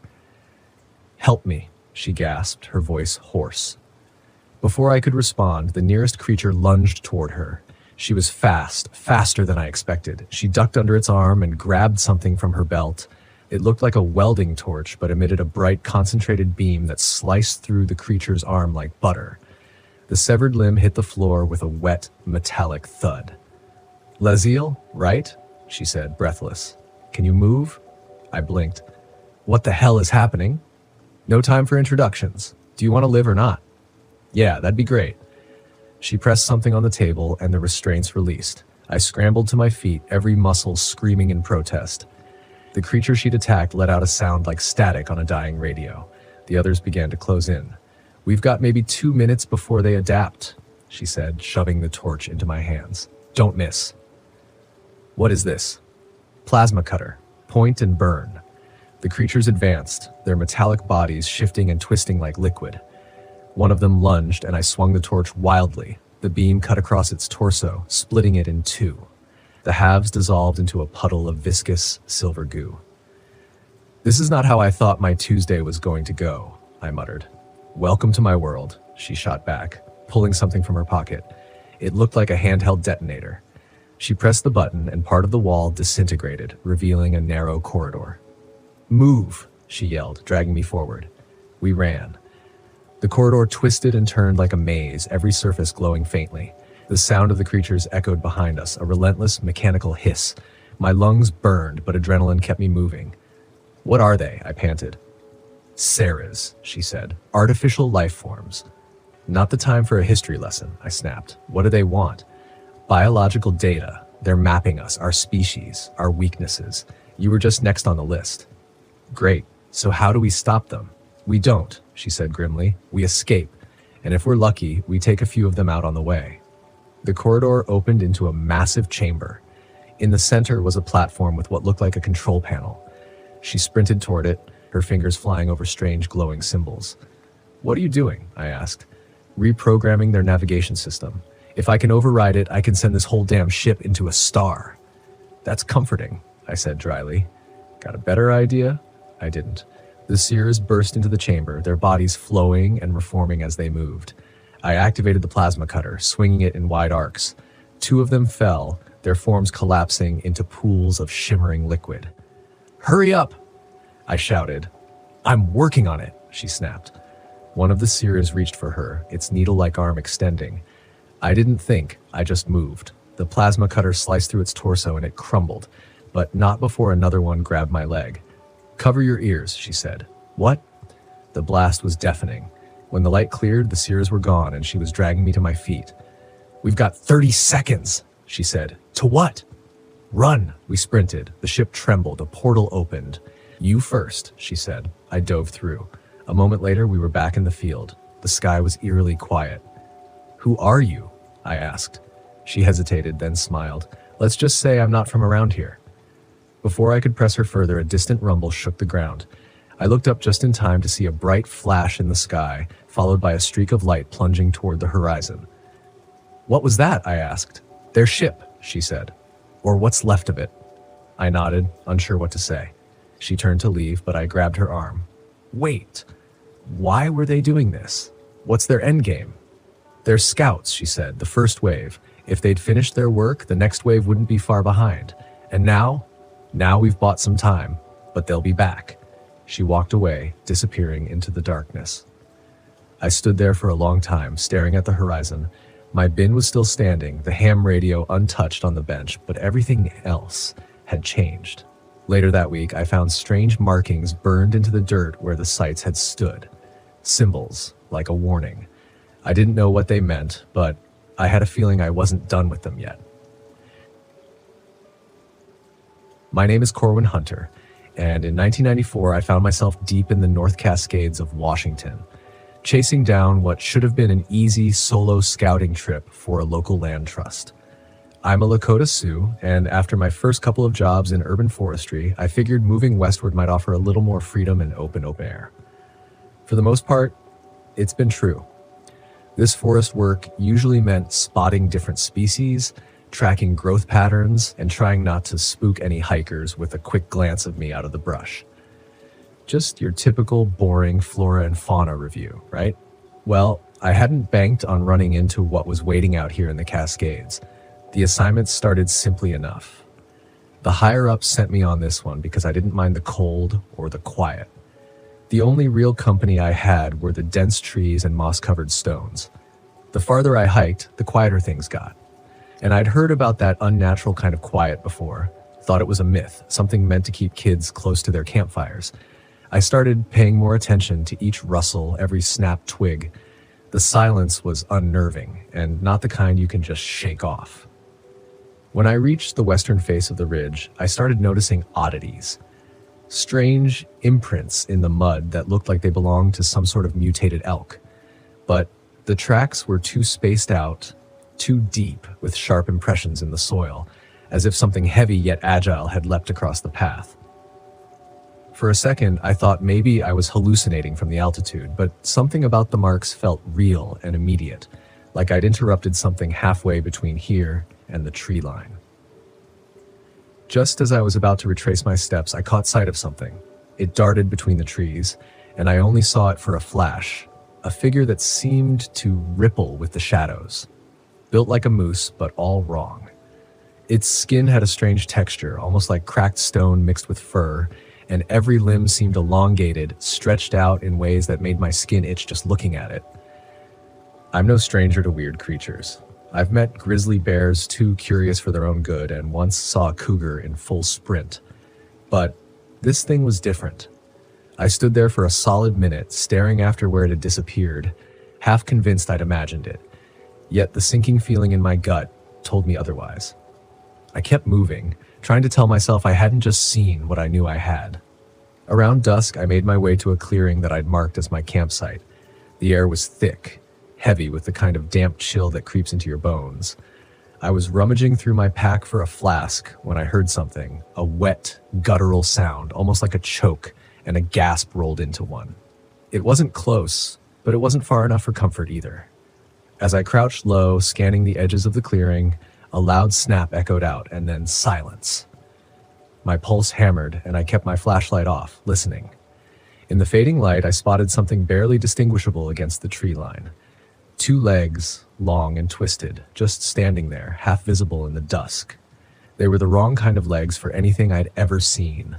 Long and sinewy, as if they were made of tree roots and sinew. And then the damn thing started moving toward me. It didn't hurry. It just took its time, one step at a time, closing the distance in a sick, deliberate rhythm.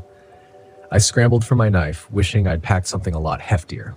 For a moment, I thought about running, but something told me that thing would have no trouble keeping up.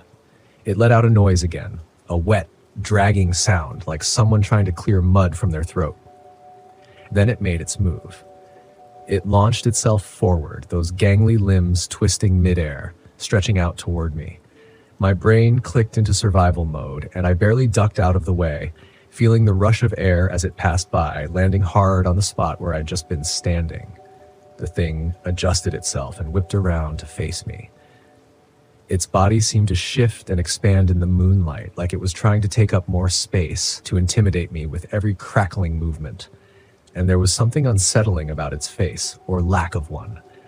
Where you'd expect eyes, a nose, a mouth, there was only this slick, hollowed-out space, like it had left those behind somewhere, or never needed them in the first place. Yet I felt its focus on me, intense and unwavering. At that point, I couldn't afford to think. I just ran. My boots slapped the wet ground, slipping here and there as I tore through the underbrush, like not even caring if it heard me. I could hear it keeping pace, a few strides behind. Every so often, I'd catch a glimpse of those twisted limbs, moving like some grotesque dance.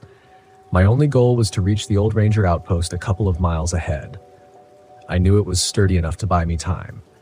As I broke through the dense forest, my foot caught on a root, sending me sprawling into a patch of icy mud. I scrambled to get back up, my hands sinking into the cold earth as I heard that thing barreling closer. When I finally managed to get up, I turned just in time to see it closing in, looming above me, its twisted body a shadow against the night. Out of sheer desperation, I grabbed a chunk of rock and hurled it at the thing's torso. It didn't react like an animal. Instead, it jerked back as if surprised, giving me a split second to dash forward again, barely clearing its reach. I could see the outline of the ranger outpost ahead, and with everything I had, I sprinted to the door, slamming it behind me and bracing against it with my weight. For a moment, there was silence, just the sound of my own breath and heartbeat pounding in my ears. Then came a scratching, low and rhythmic, just on the other side of the door. The wood creaked under the weight of it, but it held. I could hear it shifting, scuffling around the sides of the cabin, searching for a weak point. And then came the smell, a thick, rancid stench like decaying leaves mixed with something metallic seeping through the cracks of the door. I backed up, grabbing anything that could work as a weapon, a chair leg, a rusted fire poker, and held my ground. Hours must have passed. I could still hear it out there, circling the cabin, scratching now and then. The feeling that it was toying with me was almost worse than if it had just broken down the door. I spent the whole night like that, eyes wide open, one hand clenched around that fire poker. By dawn, the scratching had stopped. My muscles were stiff, every nerve frayed, but I forced myself to crack open the door. The clearing was empty, except for those same twisted tracks in the mud leading back toward the trees. They were fresh, still sharp in the morning light. And I felt a jolt of dread as I traced them with my gaze, wondering just how close I'd come to the end. I didn't stick around to find out if it was gone for good. After reporting back, the land trust asked if I wanted a new assignment in a different region. I took it without a second thought, miles away from the North Cascades and the thing I left behind. Months later, I did a bit of research, out of morbid curiosity, trying to find anything that matched what I'd seen.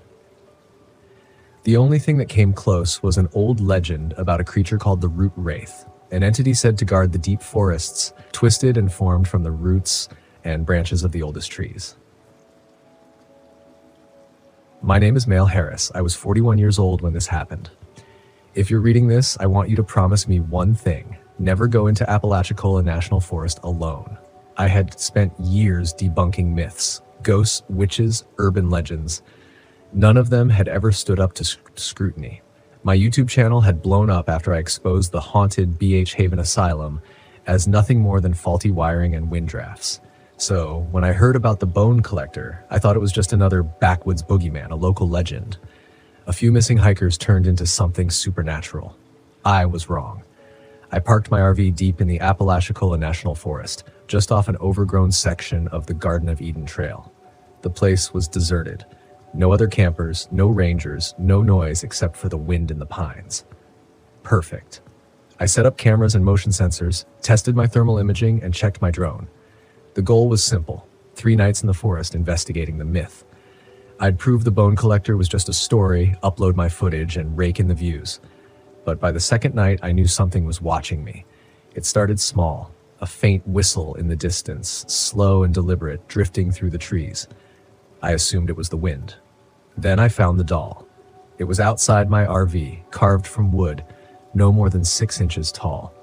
The detail was unsettling: a tiny backpack, a small camera around its neck. It was me. I scanned the woods, my flashlight cutting through the mist, but there was no one. My cameras hadn't caught a damn thing. The next morning, I hiked deeper into the forest. I found an old tent, half rotten and abandoned.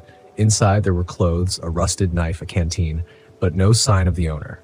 Just a bone, a human jawbone. I wanted to believe it was an animal, but it wasn't. That night, the whistling came back. Closer. I set up infrared cameras around my RV. If someone was screwing with me, I'd catch them.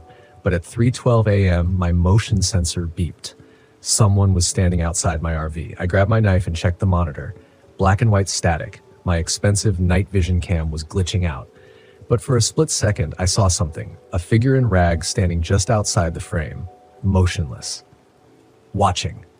I burst out with my flashlight, heart hammering. Nothing. Just trees and fog. But when I turned around, another doll sat at my RV's door. This one had its eyes gouged out. I should have left. I should have packed up and sped the hell out of there. But my ego told me to stay. I paid the price. The next morning, my tires were slashed, deep, deliberate cuts. My keys were gone. I searched for them for hours, but it was like they'd vanished. With no choice, I started hiking toward the main road. My GPS was acting up. My compass spun uselessly. Then I saw it. A cabin, half hidden in the trees. Old. Rotting. I knew the story, said the bone collector had a workshop deep in the woods. I told myself it was just an old hunter's shack. But inside, I found bones. Piles of them, stripped clean and arranged in strange patterns. Some looked human. The walls were covered in dolls, all carved from wood, all missing their eyes. My breath caught as I saw a fresh one, a perfect match for my face. Then I heard the whistling. It was inside the cabin. I turned, knife drawn, heart pounding. Something slammed into me from the dark, knocking me onto the dirt floor. Rough hands gripped my throat, pressing me down. I kicked, struggled, feeling cold breath on my face. Then everything went black. I woke up tied to a chair, my wrists bound with old rope. The cabin was silent except for the sound of something moving in the dark corner of the room. A man, or what used to be a man, stepped into the dim light. His face was hidden behind a burlap mask stitched together with thick black thread. His clothes were ragged, caked in dirt and dried blood. "The bones talk," he whispered, his voice like a rusted blade scraping metal. "They tell me who stays and who leaves." I tried to speak, but my throat was too dry. He stepped closer, tilting his head, examining me, studying. I saw the knife in his belt. My pulse roared in my ears. "The forest takes what it's owed," he murmured. "The others, they didn't listen." I forced myself to breathe. Think. Plan. Then I saw it, the rusted blade on the floor, half hidden beneath a pile of bones. He turned away for a moment, humming that damn tune. I lunged, kicking my chair forward, grabbing the blade with my bound hands. He turned, too slow. I drove the rusted metal into his thigh. His scream was inhuman. I ran, bursting through the door, sprinting into the woods. The trees blurred around me, my lungs burned. I could hear his footsteps behind me. And then headlights. A truck just ahead. A hunter stood by the driver's side, rifle slung over his shoulder. I stumbled toward him, gasping, "Help! Please!" The hunter looked at me, expressionless. Calm. Then I saw the wooden dolls hanging from his rearview mirror. My stomach dropped. The hunter whistled. The same tune. I barely had time to scream before something struck me from behind. Darkness. Weeks later, a new hiker found a wooden doll on the forest floor. It was me. Smiling, waiting. My name is Fenris Warren, and this all went down on September 19th, 2019. You wouldn't think much happens in the middle of nowhere, Missouri, but that's where I found myself that fall. I decided to take a break from my job at the auto shop and get some peace and quiet. I borrowed my buddy Mike's RV and hit the road, aiming to camp near an old lake we'd fished at years ago. The lake wasn't anything special, just a quiet spot surrounded by thick woods. Mike and I had gone there a few times, and it always felt like our own secret place. This time I wanted to spend a few days fishing, reading, and maybe having a beer or two without any distractions. I got there in the afternoon, parked the RV, and set up camp. The sun was just starting to dip, casting long shadows over the water. It was serene, the kind of place where you could hear yourself think. I started a fire, cracked open a beer, and settled into my old camping chair. Everything was perfect. The first night was uneventful. I slept like a log, waking up to the sound of birds and the smell of pine. I spent the day fishing and caught a couple of decent-sized bass. It was around sunset when I noticed something odd. The woods, usually alive with the sounds of critters and birds, had gone dead silent. It was like someone had hit the mute button. I shrugged it off, figuring maybe a coyote or something was nearby. As it got darker, I stoked the fire and cooked up the fish I'd caught. I was just finishing my meal when I heard a noise, a sort of rustling, like something big was moving through the trees. I strained my ears trying to catch any sound, but everything went quiet again. Probably just a deer, I muttered to myself, tossing another log on the fire. But I couldn't shake the feeling that something was off. I decided to head inside the RV and lock up for the night, just in case. Around midnight, I woke up to a scratching sound on the side of the RV. It was faint at first, but then it grew louder, more insistent. I grabbed the flashlight and my pocket knife, the only weapon I had, and crept toward the window, peeking out. I didn't see anything, but the scratching continued. "Who's out there?" I called, my voice sounding braver than I felt. The scratching stopped abruptly. I waited, holding my breath, but nothing happened. After a few minutes, I convinced myself it was just a branch or an animal. I climbed back into bed, but sleep didn't come easy. The next morning, I found long, deep scratches on the side of the RV. They were too high to be from any animal I knew of, and definitely not a branch. I decided to stay close to camp that day, keeping the fire going and my eyes open. By afternoon, the uneasy feeling had settled into a constant knot in my stomach. Mike called to check in, and I almost told him about the scratches, but decided against it. He just laughed and told me I was being paranoid. Instead, I talked about the fish and the good weather. As the day wore on, I kept hearing noises from the woods, like something was watching me. I couldn't see anything, but I knew I wasn't alone. That night, I fortified the RV as best as I could, locking all the doors and windows. I kept the flashlight and knife close. Sleep was fitful, and I woke up several times hearing those strange noises. Around 3 a.m., the RV started to shake violently, like something was pushing it from the outside. I jumped up, heart pounding, and flicked on the flashlight. The shaking stopped, but I could hear heavy breathing outside, low and guttural. I yelled, "Get away from here," and the breathing turned into a low, menacing growl. I didn't dare open the door or look out the window. I just sat there, knife in hand, waiting for dawn. When the sun finally came up, the shaking and growling had stopped. I stepped outside, every muscle tense, and saw more scratches on the RV. These ones were deeper, and there were strange footprints around the camp. They were like nothing I'd ever seen. Big and clawed, almost like a bear's, but different. More human-like. I decided it was time to leave. I packed up as quickly as I could and started the RV, my hands trembling as I pulled out of the campsite. I saw movement out of the corner of my eye, something large and dark, just slipping back into the woods. I didn't stop to look closer. The drive back to town felt like it took forever. I kept checking the rearview mirror, half expecting to see something chasing me. When I finally got back to civilization, I parked the RV at Mike's place and sat there, trying to make sense of what happened. Mike came out and saw the scratches. "What the hell did you do to my RV?" he asked, half joking but with a worried look in his eyes. "I don't know, man. Something was out there. I can't explain it," I said, my voice shaking. He looked at me like I was crazy, but he didn't press the issue. I went home, but I couldn't shake the feeling that whatever it wasn't done with me. A few nights later, I had the same dream. I was back at the lake, sitting by the fire, and something was watching me from the trees. The dream felt so real that I'd wake up sweating, the sound of heavy breathing still echoing in my ears. I started doing some research, trying to figure out what it could have been. I read about all sorts of creatures and legends, but nothing matched exactly. The closest thing was a local legend about a creature called the Rock, a sort of forest spirit that was said to guard the woods. The stories were vague, but they all mentioned the same thing: deep scratches and the sense of being watched. I didn't go back to that lake, and I never camped alone again. Whatever was out there, I didn't want to find out. It's been years, and sometimes I still hear that low breathing in my dreams. Maybe it was just my imagination, but those scratches were real, and so was the fear. So that's my story. Believe it or not, it's what happened.